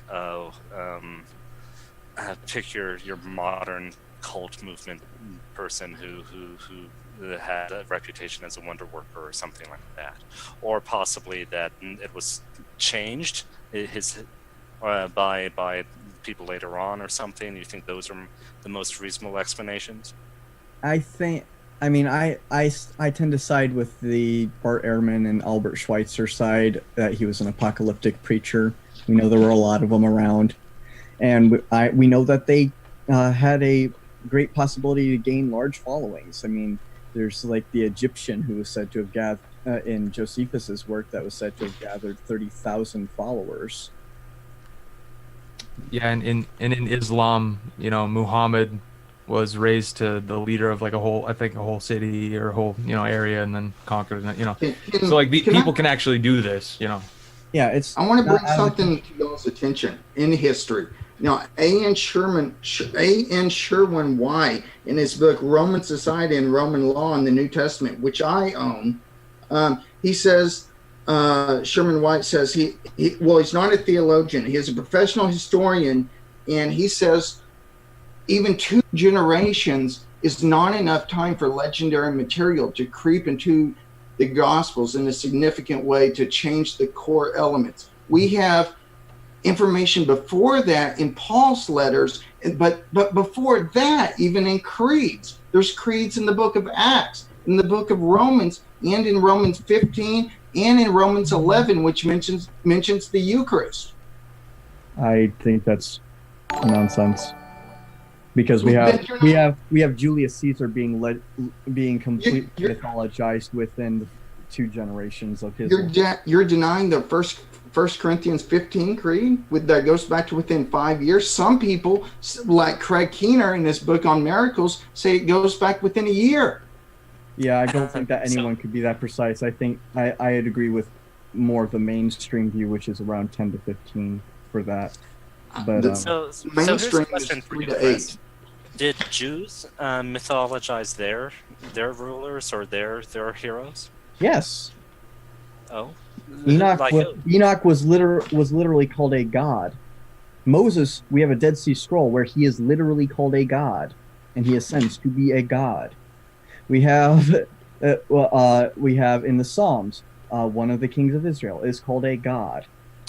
So a what common thing? It's called apotheosis. When they are made deities, they deify. And that's not resurrection, is it? No, it's not. That's in fact N.T. Wright in his book The Resurrection of the Son of God said that apotheosis is what if they were making it up, that's what they would have described of Jesus being assumed into heaven, not bodily resurrection as it's depicted in the Gospel of Luke and Acts. And Luke was a companion of Paul, and the 1 Corinthians 15 creed goes back to within 3 to 8 years, and that is the consensus view. Okay. I still don't see how that actually lends credence to the idea that he rose from the dead, though. Just because the gospel writers thought so, and because the creed that Paul quoted thought so. They were in a place and in a position to know or to verify if these events actually happened. From what we do know, it seems that they really did believe it and they were in the right place. Now the question is, were they lying, or were they misinformed? And this is what the 17th and 18th century apologists argued against David Hume. And David Hume's work on miracles has been thoroughly debunked now by another Ehrman, if you know who I'm talking about. Not Yeah, I know. I do. Yeah. Okay. Okay. So I think that you're also splitting it into a dichotomy. There's also quite the possibility that they wrote what they believed to be true. So how does a small group of people... Okay, so you think that they had like a shared hallucination, perhaps, or something like that? No, the mass hallucinations don't happen psychologically. I think that what is more likely to happen is we know that the first leaders in the church were people like Paul and Peter and John and James. Those are like the four those are the only four that Paul regularly mentions. And I don't see it at all as implausible that four people could have had what they call a post-traumatic experience, where he mentions 500 that were still alive. Have a vision of a long-lost loved one. I mean, my grandmother had one. Paul doesn't talk about visions. He uses his own objective vision to try to get it up to the par of the other apostles by placing it at the end of the list in 1 Corinthians 15. He's not talking about visions. He's trying to get his own objective vision on the par with the physical appearance. I agree that he's not talking about visions because he didn't think they were visions. He thought it was an actual resurrection, I think. But I think that he was just mistaking what he was experiencing. But Paul didn't know Christ before his crucifixion. But he was persecuting Christians. Yes. So he would definitely have known about a Christ. Sure, but this PTSD thing wouldn't explain his vision for Christ, would it? No, I could say it also coming about from the fact that he was also going around slaughtering a bunch of people and then had a psychotic breakdown from slaughtering everyone. And so you're psychoanalyzing someone 2,000 years ago. That is bad histography, for one. But I mean, weren't you psychoanalyzing the writers of the Gospels to try and argue that they were associated with Peter? Well, the church tradition of the 1st and 2nd century says that within 50 years. No, 2nd century. We have nothing from the 1st century that claims that. We don't have any written documentation, but we do have the church fathers talking about this. That there's a chain of witnesses that goes back. Everything we do know, especially with the church organization, all the corners of the Roman Empire, these people are communicating and passing along traditions, and they are making sure that there is a regular fide or a rule of faith going on, that there is a certain way, certain core doctrines are arising during this time. And nobody until the 2nd century, late 2nd century, with the Gnostics, denied the resurrection. Well, the Gnostics were coming about actually at the end of the 1st century, and so were the Docetists. And the Docetists actually literally, some of them were literally arguing that Jesus didn't even have a physical body. But so that's not completely true. But you're also putting a whole lot of putting a whole lot of trust and reliability on what the on traditions of the church fathers. Well, hold on. You're putting a whole lot of authority on your 17th and 18th Enlightenment skepticism, which has been thoroughly critiqued by the apologists at the time. When David Hume wrote his critique of miracles, there were apologists at the time that were writing critiques of his views. Yeah, name once I was referenced. I mean, the only time I actually could have plausibly referenced anyone like David Hume was when I talked about the problem of induction. That's where you get your skepticism. skepticism. That's where you get your skepticism against miracles, though. No, I don't have skepticism against miracles. They're perfectly plausible to a degree. I don't even have a problem with the idea of a naturalistic miracle, like maybe God just uses specific events for something or whatever. I don't have a problem with it. You're skeptical against against God revealing Himself in the historical process, and I think if that's at least possible, we have to be open with humility to the evidence. I'm more skeptical of humans' ability to even discern if that is a thing. Well, I think you're skeptical of science and a lot of things. Why wouldn't you be skeptical of history? I'm going to give Chris a chance to respond. Forgive me for cutting in. Just want to let you know that I think okay. Unless there's a point that you're like really excited to bring up yet that hasn't been brought up, we'll probably let Chris give his response and move into the Q&A. Since the theists started, we'll let the atheists have the last word. Sounds good. Actually, I'm okay. I am very skeptical of history. I'm skeptical of most things. I am skeptical that Tacitus wrote the works of Tacitus. I'm skeptical that Plato wrote what we attribute to Plato. I'm skeptical that the traditions that the Church Fathers placed on anonymous books that later got their names are from whom they claimed they were from. I'm skeptical of all these things because I think good historians should be skeptical and should be challenging these things. And so, and the reality is that I also know that traditions are not always accurate. Lots of times they're not accurate, actually. And that we shouldn't be placing stock in some idea about the psychoanalysis of gospel writers based on men and women who never met them. We will move into the Q&A if you're finished there, Chris. Yeah. Okay, good. Just want to be sure. So we'll move into the Q&A. Now, if you have questions, we've got a good list, so thanks so much. We've got a lot of them, and we really appreciate it. And with that, we went a little bit longer than usual. This has honestly been a super interesting conversation, so I'm sorry to the debaters that we can make the Q&A a little bit shorter, since I know that you guys might have to go. Some of you have got more time. I'm all good. I'm good. I'm good. Keep all the Q&A. Okay. I feel like the Energizer Bunny. Let's keep going. That's good news. All right. Well, so first up, Mr. Cook Jr., thanks so much for your super chat. Totally appreciate it. And he had said, to suppose something possible is to take into account probability, including known occurrences. Quit attempting this dishonest questioning, Andrew. So we'll give you a chance to respond, Andrew. Can you please repeat the question one more time? Sorry. You bet. So from Mr. Craig Jr., to suppose something is, to suppose something possible is to take into account probability, including known occurrences.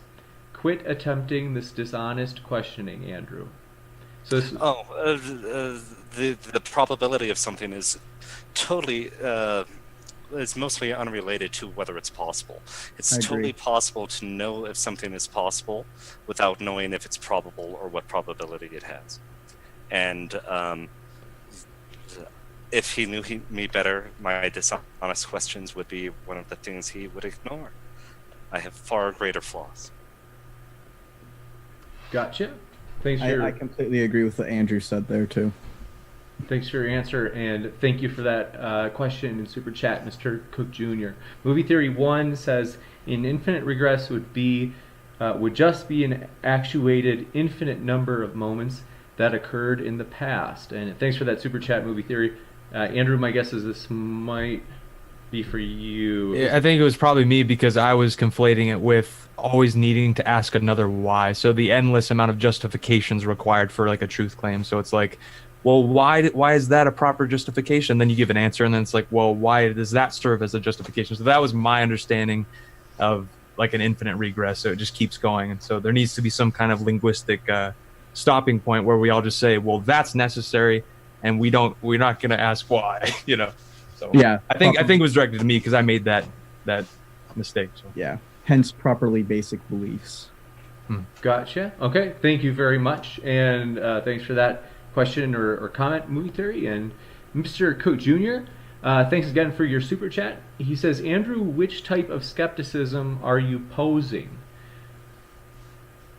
Well, the type of skepticism that I think is the most rigorous is the stuff associated with the Pyrrhonian school. So Sixtus Empiricus and things like that, which is sometimes called radical skepticism.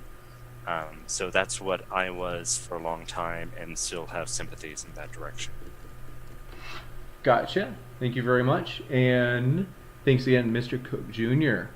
We also, Richard David Sanchez, saw you sub. Thanks for joining the community. Glad to have you here, no matter what side you're on. So, let's see. HistoryNet has a question for biblical history skeptics. So, for Chris, since you're agnostic, depending on the type of day, how sure are you that Jesus was not who he said he was, on a scale of 1 to 10?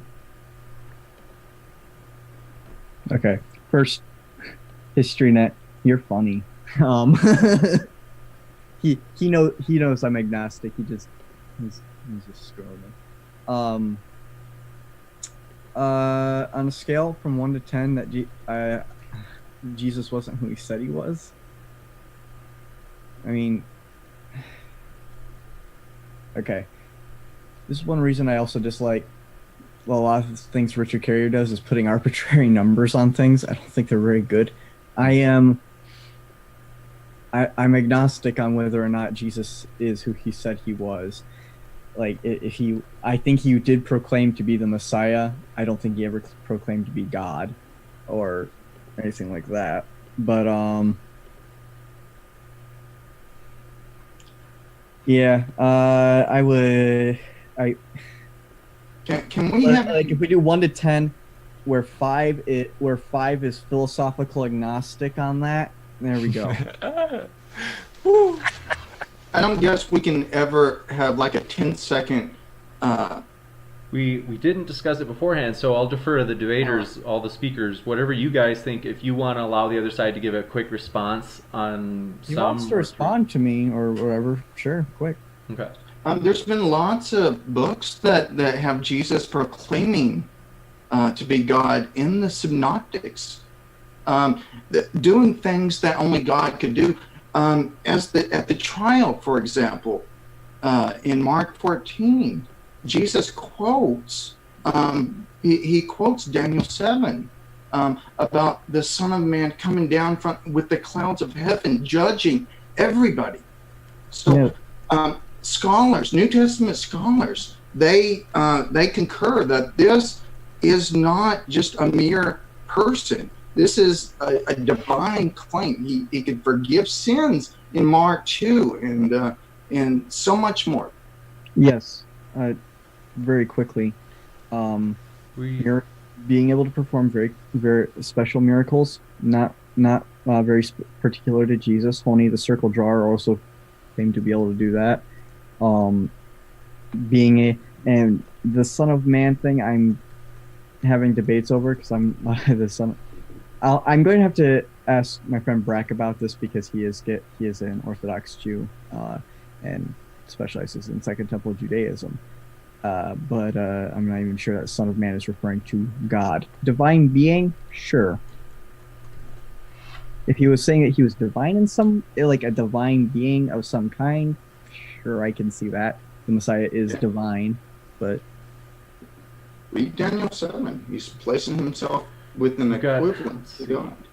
We Okay. Andrew, one. Well, I can give you a chance to respond if you want, Chris. But I just want to I think No, it no, no, might yeah, be no, yeah. Keep going with the questions because I know you're on a schedule. you bet. And Josh, I think your mic might be a little bit like it's kind of crackly. If you're able to check on it, I hate to point that out, but it's just it's to me at least on my side is like loud. Sorry, buddy. So Okay. next question. Let's see. History Nut. Oh, got that one. This is a new one from History Nut. So he said, question for Josh. You are aware that Matthew and Luke used Mark as a source, right? Yes, I am. And they also use other sources. For example, they Q, and not just that, they have other sources which Luke specifically says in Luke 1, verse 1 through verse 4. And there's a lot of evidence in church tradition that Luke uses other numerous sources and was the author of Luke Acts, that compilation. In Acts 16, starting with Acts 16, he starts witnessing many of these events. I could go on, but yes, I am aware of this. I studied this. Gotcha. Next, we have Andrew M. Shepard. Oh, that's coming up. But we have James Downard asked, question for all to answer. In what year was Jesus born according to Scripture, and when did the Jesus Messiah overthrow the Romans as the prophecy required? Well, I'll start by saying I have no idea. So, get next. Thank Sure. you. Assuming that the star of Bethlehem was a specific conjunction, he was born around 3 BC. As far as overthrowing the Romans, I guess it depends on how you interpret that. It definitely occurred when Christianity became the official religion of Rome, and that's my answer to that. Mine is going to be for the birth of Jesus. Depends on which gospel you read. If you're going to, it's anywhere between 4 BCE and forward to the ruling of Quirinius. As far as overthrowing the Romans, I'm going to say what Andrew said. Depends on what you mean by that. If you're talking about it in the war Messiah sense, never. I'm going to say 4 or 5 BC, and I share the sentiments of Andrew and Chris. The Roman Empire, the point is Jesus, his exclusive claims were something that got the early Christians in trouble. It wasn't the Gnostics who were getting burned at the stake. It was because there was a new Lord. If you read N.T. Wright's works, he talks much about this. So Christianity overtook the Roman Empire, overtook all, emperors in that sense. You got it. And anybody else? Gotcha. Thank you very much. Next, we have now Andrew Shepard. So Andrew M. Shepard asks, a master apologist, asks this little lost lamb what the sect he claims to belong to. What sect he claims to belong to. So I think he's asking denomination. Is he asking me or Andrew? That's for you, Josh. Well, I want what denomination? I guess he's saying. Yeah. Okay. I'm gonna show so high of praise for my good friend Andrew here. As you all know, I was in a car accident when I was young and suffered from a lot of things, and still to this day, I was in a coma for a month. And and I have a lot of anxiety. There's all types of things, but I do think that God brought me out of that. I was brought back to life. They said it was a miracle. Andrew has helped me see things, and I'm really drawn to Anglicanism, High Church Anglicanism. Well, we're glad you made it, Josh. Thank you. Yeah. Yeah, definitely. That's something actually you and I share. The near fatal car accident almost killed us.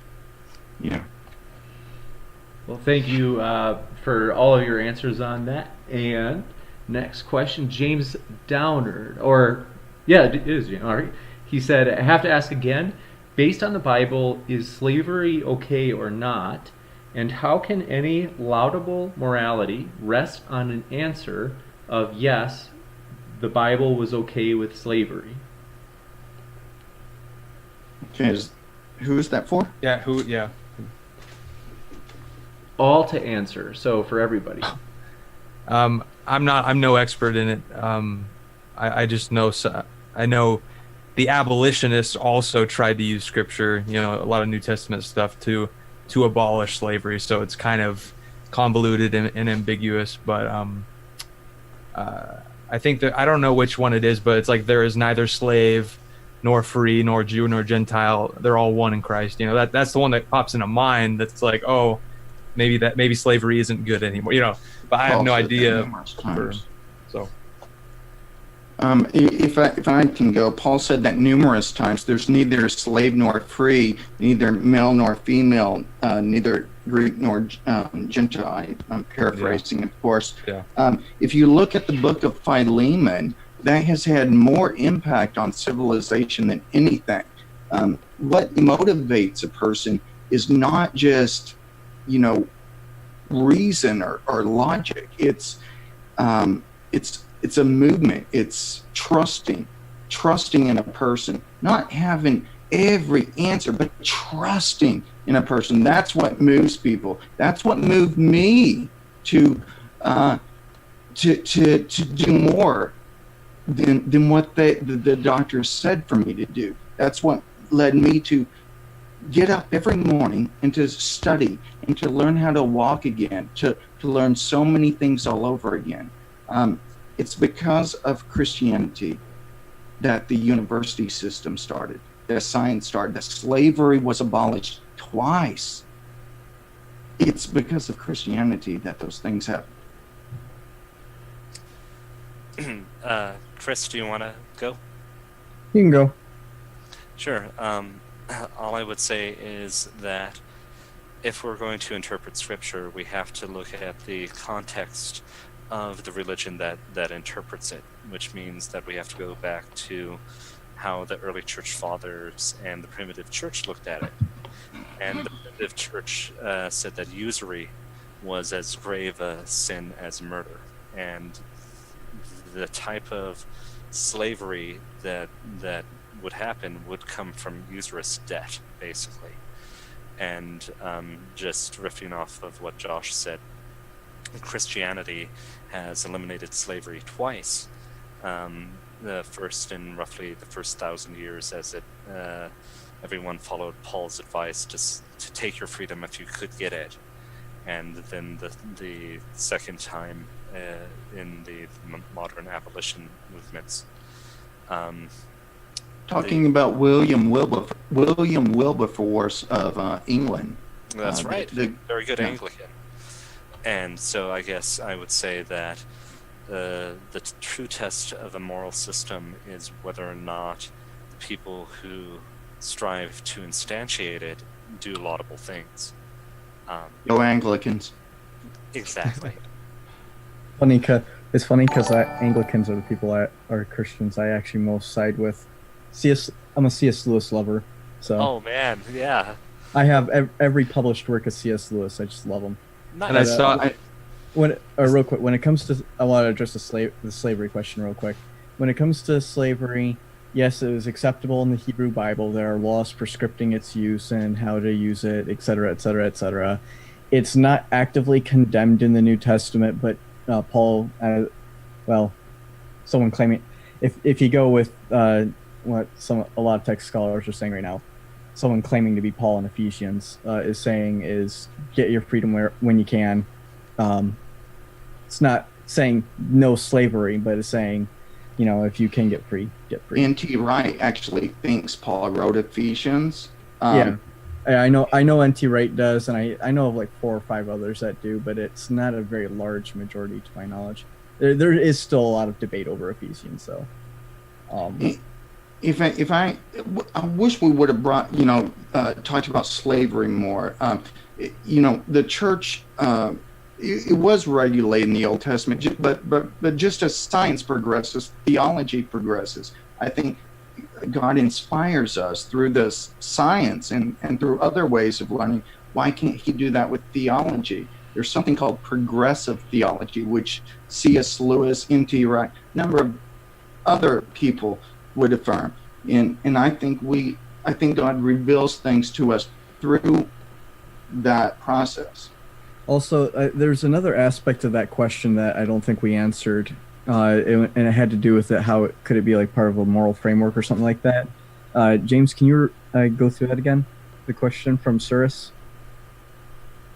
I don't know if I had one from Surus. It was over slavery. I did have one from James Downard. Was that the one that said? Or okay, yeah, the one that was on slavery. Yeah, he said, based on the Bible, is slavery okay or not? And how can any laudable morality rest on an answer of yes, the Bible was okay with slavery? Yeah, it's a double question, but yeah, that's the part that I don't think was answered yet. I think that question, I think people's understanding of the Bible, that we view the Bible as the revelation of God that's incomplete. We also view church history as very significant in God revealing himself through other things, through the historical process. I don't see why God can't reveal and teach us that slavery is wrong. After all, it was the Christians, the Western Europe, that abolished slavery. And it's also God that said slavery was right in the Old Testament. Compared to the other tribes around, that you put regulations on it, God accommodated himself to the people's mindset then. One person once said to me, why couldn't God just condemn slavery? Well, he worked on changing a person's heart, not just accepting mere logical propositions. If you want something to change, you have to change a person's will. William James wrote something called The Will to Believe. Doing something, action, takes more than just logic. It takes the heart also. If everybody had a chance to respond, forgive me, I'm sorry, I'm like also quick copy and pasting questions in the list. But if everybody had a chance, did everybody? Yeah, go ahead. Yeah, let's just keep speeding through those questions. You bet. So I don't know if we're going to get through all the questions. We're going to try, but so we can. Well, I'm going to try to move faster, and then like the more short and pithy your responses are. I'll try to talk less. Okay, so it's time for us to start talking like rapid fire, guys. Like you're on 1.5 speed. So movie theory. Thanks for your super chat. Said, I'm still not sure how other religions have as much evidence for their miracles as Christianity does for the resurrection argument Josh mentioned. I don't know if... So, do you guys understand that? Or I'm not sure if that's a question for us. I don't know how it's supposed to work. I mean,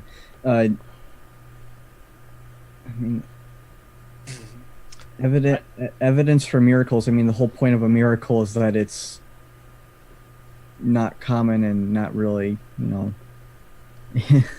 have to remember, depending on how you define miracle, anyways. You have to remember this: miracles are, by their very nature, historical in nature. They're not repeatable lab experiments. So, by the very nature of history, they're going to be singular, independent events, and we can't treat them like they need to be repeated in a laboratory. Right. I'm just not sure if but because we also can't repeat them in a laboratory, it's also then hard to say that they even happened. Mm-hmm. That's one of the problems with history, is that history is not a science in that way. Yep. Well, it's not a science, but it's something we can learn from. The only people who say we can't learn from it's that unmitigated skepticism, that Enlightenment skepticism. I didn't say we can't learn from it. I didn't say that. All right, guys, let's jump to the next question. I think. Yep. You bet. So next one is Tom asks, question to Andrew in regards to not wanting to play this game anymore. Why do you stop playing the game at God and don't ask where does God come from and why does he exist? Basically, I try to answer this a little bit to GF or Ryan earlier, but the reason is, once we reach God, we learn some things about him, like that he is the necessary being, or the ground of being, or an analogy, being itself. Mm-hmm. And so asking why God is, or what caused God, is a nonsense statement, at least in my understanding of it. Yeah, and then from that, I have that book. It's by Tillich, right? Yeah, that's right. Yeah. But I guess in my, I think that it's just a difference in language there. Like, so for the skeptic or for the naturalist, nature is all there is. Like, it's the ground of being. It's what we're a part of. It's what we're generated from. And so I think it's just kind of a difference, and I don't know. That's kind of my. Yeah, and just real quickly, we'd have to discuss whether we're conflating multiple concepts. Both the theist and the naturalist might be grouping things together in different ways with that. Yeah. And remember, nature began to exist. And that's where I just don't know. Going back to the whole like existing, non-existing, I don't know, but I'm agnostic on it. Yeah. There you go. All right, next question probably. Yep. We have another one. This one comes from Iron Charioteer. It says, ask Joshua if he thinks Jesus was just a euphemization of Josiah, the first established leader of Judah killed by the Egyptians before the Romans. I'm going to say I don't have much information on that. Gotcha. Yeah, and I'm going to say no. Gotcha. Thank you for your answers. Thanks for your question, Iron Charioteer. Lucifer Maybe Almighty. it was Richard Carrier. Richard Carrier posing as Iron Charioteer. Let's see. Lucifer Almighty asks, for Joshua, can he demonstrate objective morals must come from a god and can't be explained naturally at all? I've been reading this book, Praise and Warrant, by the late Daniel Robinson. He was a one-time professor at Oxford. He just recently died. I emailed him one month before he died. I didn't get to know him. He was my favorite scholar of all time.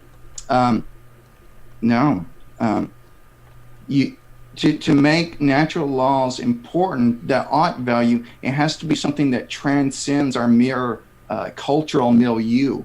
It must be something that is not that shows us that we have objective dignity and worth, and that we ought to rescue someone. We ought to help someone, go the extra mile to do something, because we have this moral law that's pulling us in that direction.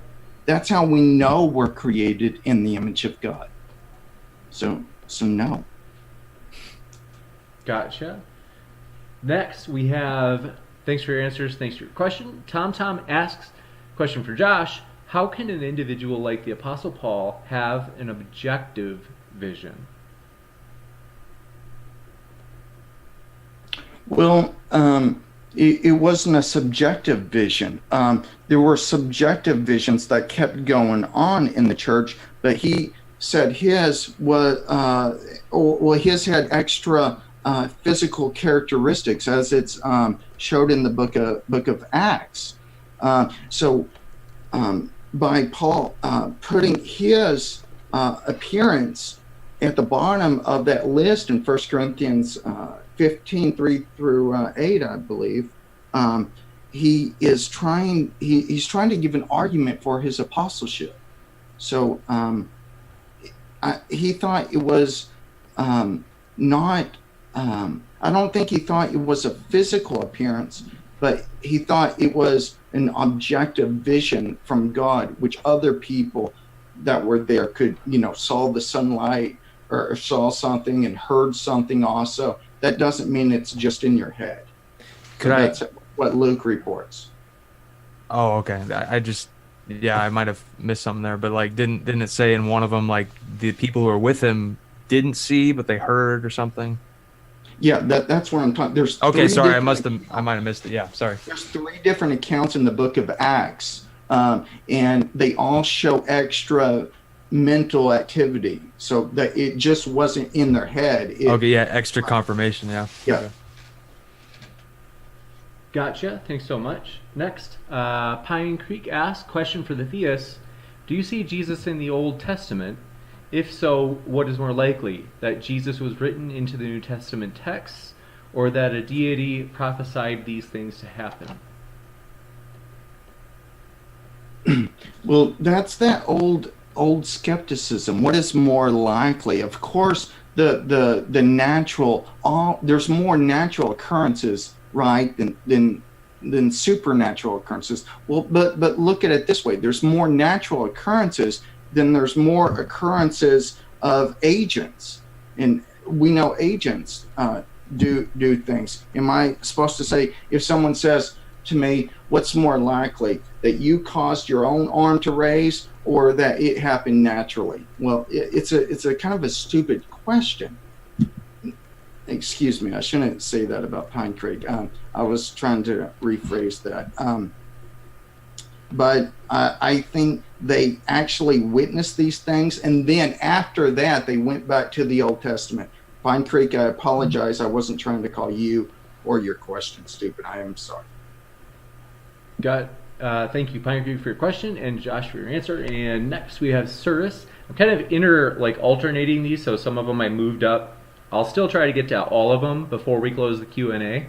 I just moved some of them up because in case somebody has to leave early, that way they can hear their question read. So Cirrus asks, this for all: why would you limit the power of an omnipotent God, and at what point does he regress to a man? Interesting. Andrew? At what point would you limit the power of an omnipotent God, and at what point does he regress to a man? I don't think the first one is sensible per se, because if God is the ground of being, to have God's power limited would mean to engage in.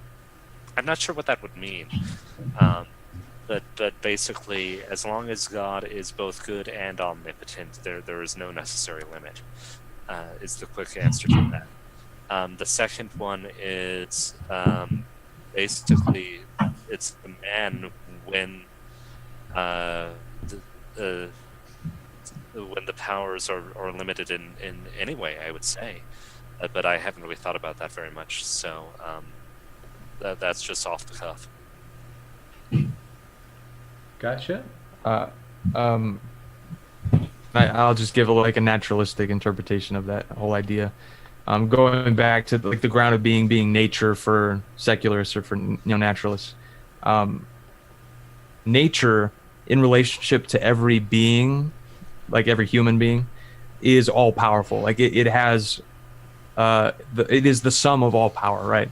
And so I think the whole idea of Jesus being God or participating in, that's kind of how I am interpreting it. It's like each of us is an expression of that all power, and we are an expression of it, and we interact with that, and so it's this strange claiming of divinity for humanity, something like that. But okay, so on the idea of limiting an omniscient being, what was it like? how or when? Like when? When do, okay, so in limiting an omnipotent being, when does it eventually become human? I think there were two parts. One was Yeah, when can should you you? reread the question for me, James? Yeah. So it's for all, why would you limit the power of an omnipotent God, and at what point does he regress to a man? Why? Well, it depends on how you define omnipotent, but say defining omnipotent like classically as able to do all things or all powerful or whatever. Um, One reason to automatically decide to limit his power would be because of the paradoxical ramifications that could arise. So you would then, try and limit him to saying that he is able to do all things that are logical, as your definition of omnipotence. Uh, but even then, there could be, I could see other reasons why you might want to continue limiting him, and continue limiting their ability because of problems like uh, other problems arising out of the omnipotence in regards to possibly like benevolence or malevolence and stuff like that. At what point does he become man? I'm not sure how I can answer that. Can I want to say, I think it talks about Jesus emptying himself. Which gospel is that? Do you remember, Andrew or Chris? Or I think it's John, maybe. no, it's not John. It's one of Paul's letters. He emptied himself. Philippians. Okay, yeah. Well, yeah, he emptied himself. He limited himself and didn't use all his powers. Remember, on the cross, he could have called like legions of angels, I believe, also. But instead he said, Eloi, Eloi, lama sabachthani. Father, forgive them. Well, that's if you read the other one. Eloi, Eloi, lama sabachthani is my God, why have you forsaken me? Yeah. That's okay. Okay. That's what it says in Mark. Yeah. I was wondering, that was a good question by Pine Creek. I'd certainly be open to a debate in the future with him. He's a great, the question before Pine Creek. I'd be interested in a respectful debate. Very much respect him. Okay, So thank you for your next question here, James. questions and answers. Sorry about that. So, Tom, if miracles are unrepeatable in the lab, this is for Josh. If miracles are unrepeatable in the lab, how do we discern them from mere claims and made-up stories? Let's say the Mormons' alleged claims of historical events. Yeah, there's good reason to think that Mormonism isn't true. There's been lots of books written on this. I don't specialize in it, but I do know that there is a literature that seriously questions these things. Now, when you go to the Gospels and you go to church tradition, they at least believed what they were saying. Also, the empty tomb, the post-mortem appearances, which we really didn't talk about, or the very origin of the Christian faith. There were some other arguments for Christianity that I didn't go over. But as for miracles, I think these undesigned coincidences, like Lydia McGrew, who has written a book on this, these undesigned coincidences in the Gospels, have the earmarks of them being authentic miracles. When you do a proper historical investigation, these aren't just miracles out of the blue, but they come at the climax of Jesus's own parallel life of divinity. I remember, I have a quote here from Wolfhard Pannenberg, and that's exactly what he says also. Gotcha. Thanks for your answer. Anybody else? Okay.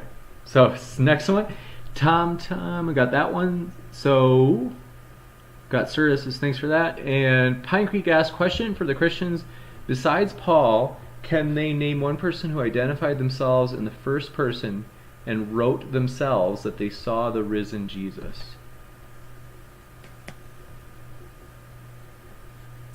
I believe that John does. Yeah, that's what I was about to say. There's been some recent scholarship that has used that has argued for marks of credibility and unique perspective in John's gospel, like the scent of perfume. I was just about to say, in John's gospel, John has a very unique first-person perspective. But John's not writing. He was asking that we're writing in the first person. The Gospel of John doesn't write in the first person; it's in the third. Which And one? I think some. No, at the end of Mark, I think that there is. It writes in the first person at the very close to the last verse, or maybe it's the last verse of Mark. Last verse of Mark. I'm not Mark. John. Okay. That there were other miracles, too many to count, that there would have to be more books that could be counted to record all of what Jesus did. And even if there wasn't, would that be really a good argument for denying the miraculous nature of Jesus's resurrection, or to have skepticism in the Gospels? I don't think so. If that was his argument, that would be unjustified skepticism. I think he might be saying, like, I don't know, like while there's the claim that there were a bunch of eyewitnesses, right, of a miracle or of the resurrected Christ, right? Do we have anybody literally writing down, "I saw him," or is it somebody saying that a bunch of people saw him? And does that make a difference? So in the first part of John, it says, "That which we have seen and heard, we declare to you, that you may also have fellowship with us." So it's in the very introduction of John is in the plural first person, with the implication, at least the way I was taught to read it, that was John and his group of people that he used as sources, giving sort of a preface to the gospel. Gotcha. And next one, Tyler Durden asked, question for the theists: how did they determine that the scripture was inspired by a truthful entity rather than a deceptive entity that only claimed to be truthful? This is easy. When it has the mark of truth on itself, and when it leads to only good things when you follow it. Those are the two markings of something that's true. Can I add something to that? Earlier, Andrew, we talked about pragmatism a little bit. Yeah. I think, including the correspondence view of truth and coherence and so forth. I don't think there's any real good reason to say a pragmatic view of truth, that it has been Christianity that has shaped Western Europe, that has changed the world, that discovered the Americas. There's no good reason to be a skeptic. There's good reason to be a Christian. I kind of got lost there, but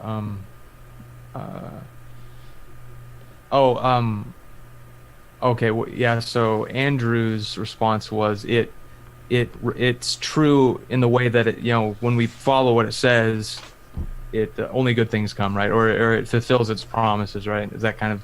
Yeah, exactly. It fulfills its promises, and then when we look at it and really struggle with it, we can see how it's true using our cognitive abilities.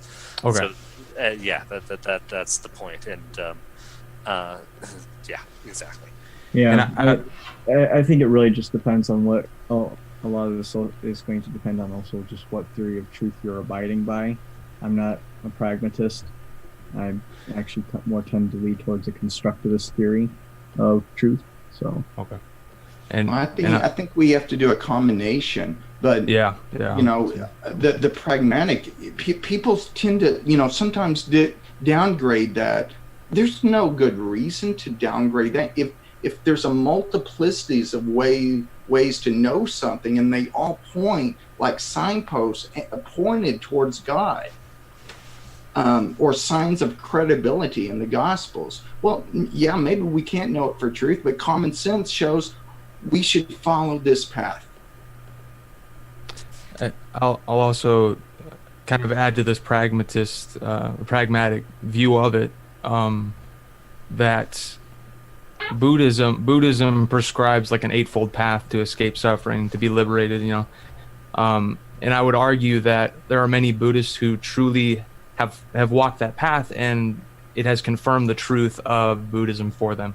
And so I still don't think it's really an indication that there's a truthful entity behind it all, but that the truths in both systems reflect reality. So, but then there's also the issue of like, if I did follow the Buddhist prescription, right, and do this certain thing, and then I got the result that I expected, I'm tempted to rationalize it as result of Buddhism only, when in reality it could have also been a result of something said within Christianity. So there's some kind of underlying reality behind them both.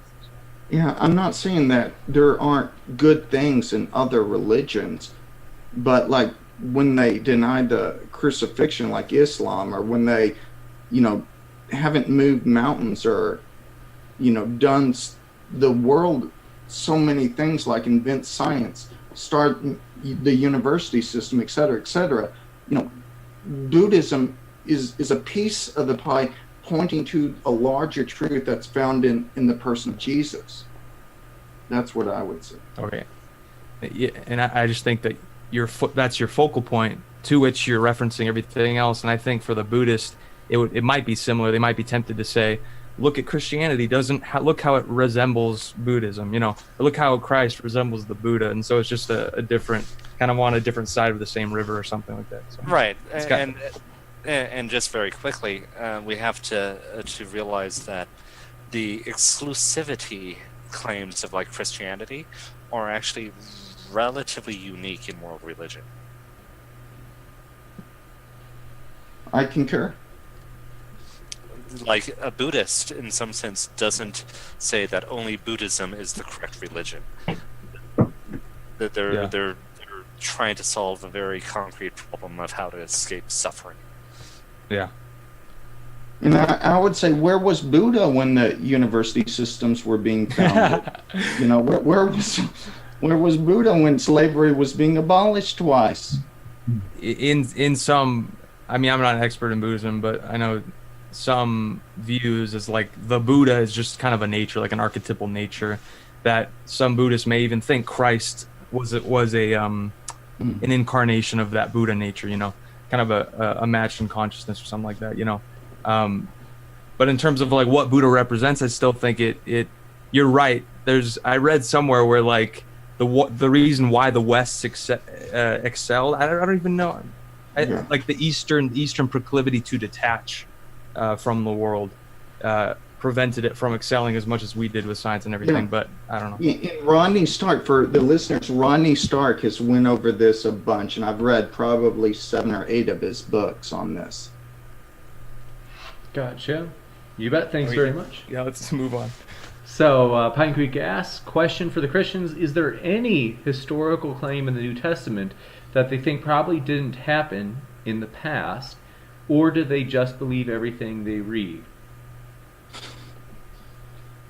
Well, I think that everything did happen, but I don't necessarily believe that the narratives of the New Testament are designed to be historical documents in the same way that we understand history, and that that we can look at it for guidance, but there are obvious things like in Mark where the way that he puts things in order is for specific themes. So, and I also think that a lot more happened in the New Testament, in that there were like summaries or examples of one occurrences. That's a very long answer to a simple question. They're biographies, much like Thucydides or other authors. Michael Licona has actually done a lot of work in this regard, comparing the Gospels to other biographies and histories at that roughly that time. His book's really good on that. For Christians, I don't think I have to defend biblical inerrancy or have an answer to everything. I can trust, but based on the resurrection and church history and the overall argument for Christianity, that the Bible is a reliable guide for my life and which has transformed culture. So I don't think there's really any good reason to really carry such skepticism, especially once we know that it came in that Enlightenment, which was, a lot of the skepticism was unjustified. Some is, but a lot of it, isn't. Gotcha. Next, Surus asks, if a miracle is by its very nature non-repeatable, then why should we lend any credibility to it? Any claim can be made a miracle then by the nature of it being non-repeatable. I'll answer this one real quick. A miracle is not just non-repeatable, but it has to be a sign or wonder. So that means that it has to be something that points to God and is something that's good, right? So the feeding of the thousands is a miracle, or the rising of the dead is a miracle, or healings are miracles, and they point both to God and God's goodness. So it's not just that it's not repeatable, like history is not repeatable. Breakfast isn't repeatable. The marriage ceremony isn't repeatable, or changing life events aren't repeatable. That doesn't mean that they don't have real impact or can't be trusted. You got it. Can I And piggyback on that? If it's related to this question, otherwise I'll jump to the next one.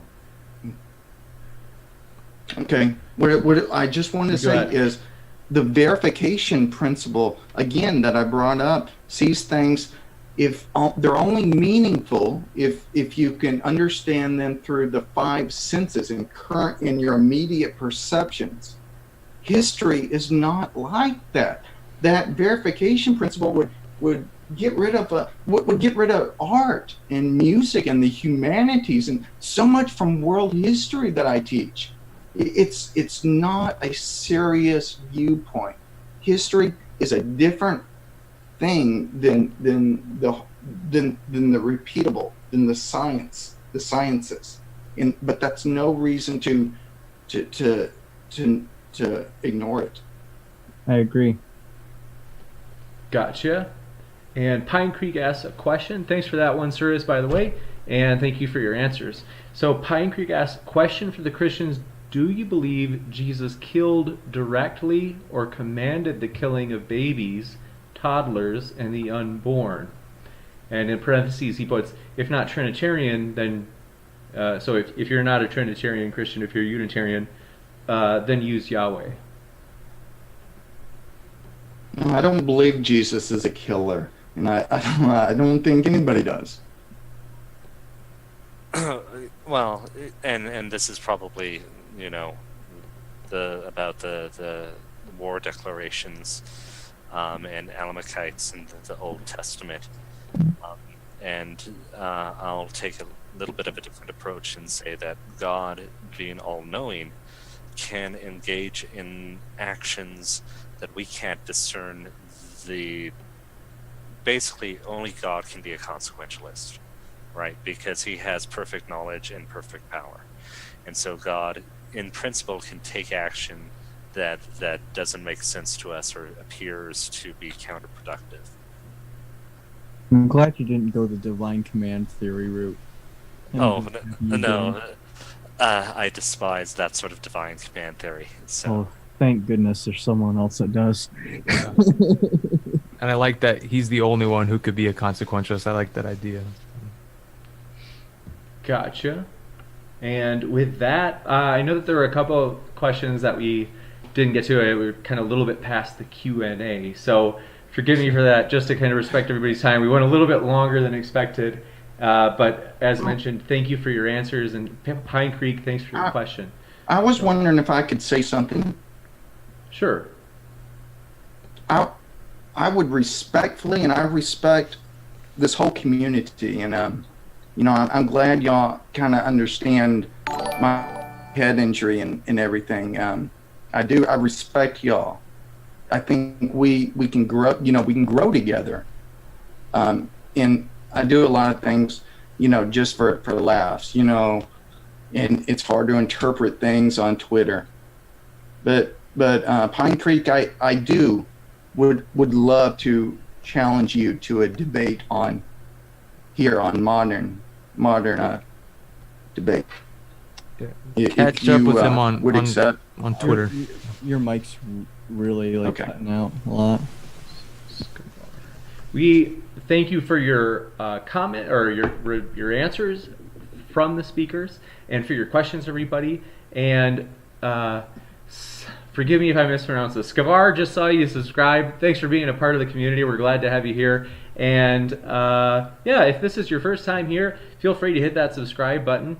Our goal is to ideally basically put on nonpartisan debates. We want it to be as fair as possible, whether you're Christian, atheist, or all the strange creatures in between. We're glad to have you here. We're looking for diversity of thought, and so we are glad to have you here asking these questions, or even just sitting back and watching and listening. If you enjoy it as much as I do, then my guess is you'll be back, and we'll be glad to have you. So thank you. I can't say thanks enough to the debaters. We are just indebted to them, because they're the ones willing to get in the hot seat, answering tough questions just right like that on the fly. And in addition, bringing their, kind of our hope is kind of like the vicarious learning thing we've mentioned before, is they read all this stuff and they're bringing kind of their best stuff of all the hours they've read. They're kind of distilling it into their best arguments. And so my hope is that it's a benefit to people that way too. Because for me, I honestly, every night I've learned something, at least one thing or a number of things. So with that, debaters, if you want to say any last parting words, we're just glad you guys came. Thanks so much. Sure. I've been really impressed with everyone's acumen, intelligence, and politeness. So you guys that I met today, Ryan and Chris, I really appreciate our time together, and hopefully I didn't roughhouse you guys too much. So, Well, I want to say thank you to everyone. Thank you to Ryan for grabbing me and snaking me along. Yeah, thank you. I'll get you back for that later. Okay. Thank y'all for also, I think y'all are great guys, and I bet we do have a lot of stuff in common. And I'm just glad to be a part of this community. I love doing debates, and I hope I do more with Andrew, but I also hope I do more solo, and I'm willing to accept all challenges. So you're very much saying that later. Well, excited to have you guys here. So, real quick, I also want Yeah. to say to Josh, I just wanted to apologize for ragging on you on Twitter so hard. no, it's cool, man. We're good, man. rad. Well, it's been a joy as always. So with that, hope you guys have a great night, and keep sifting out the reasonable from the unreasonable. And one last thing, sorry. The speakers, links are in the description. So feel free to check them out. If you didn't hear that earlier, if you just jumped into the chat live, or you're watching it later and you maybe skipped around and you're hearing this now, everybody's links are in the description, so you can either reach out to them or maybe get to hear more of their ideas through Twitter, YouTube, or wherever else. So with that, thank you very much and have a great night.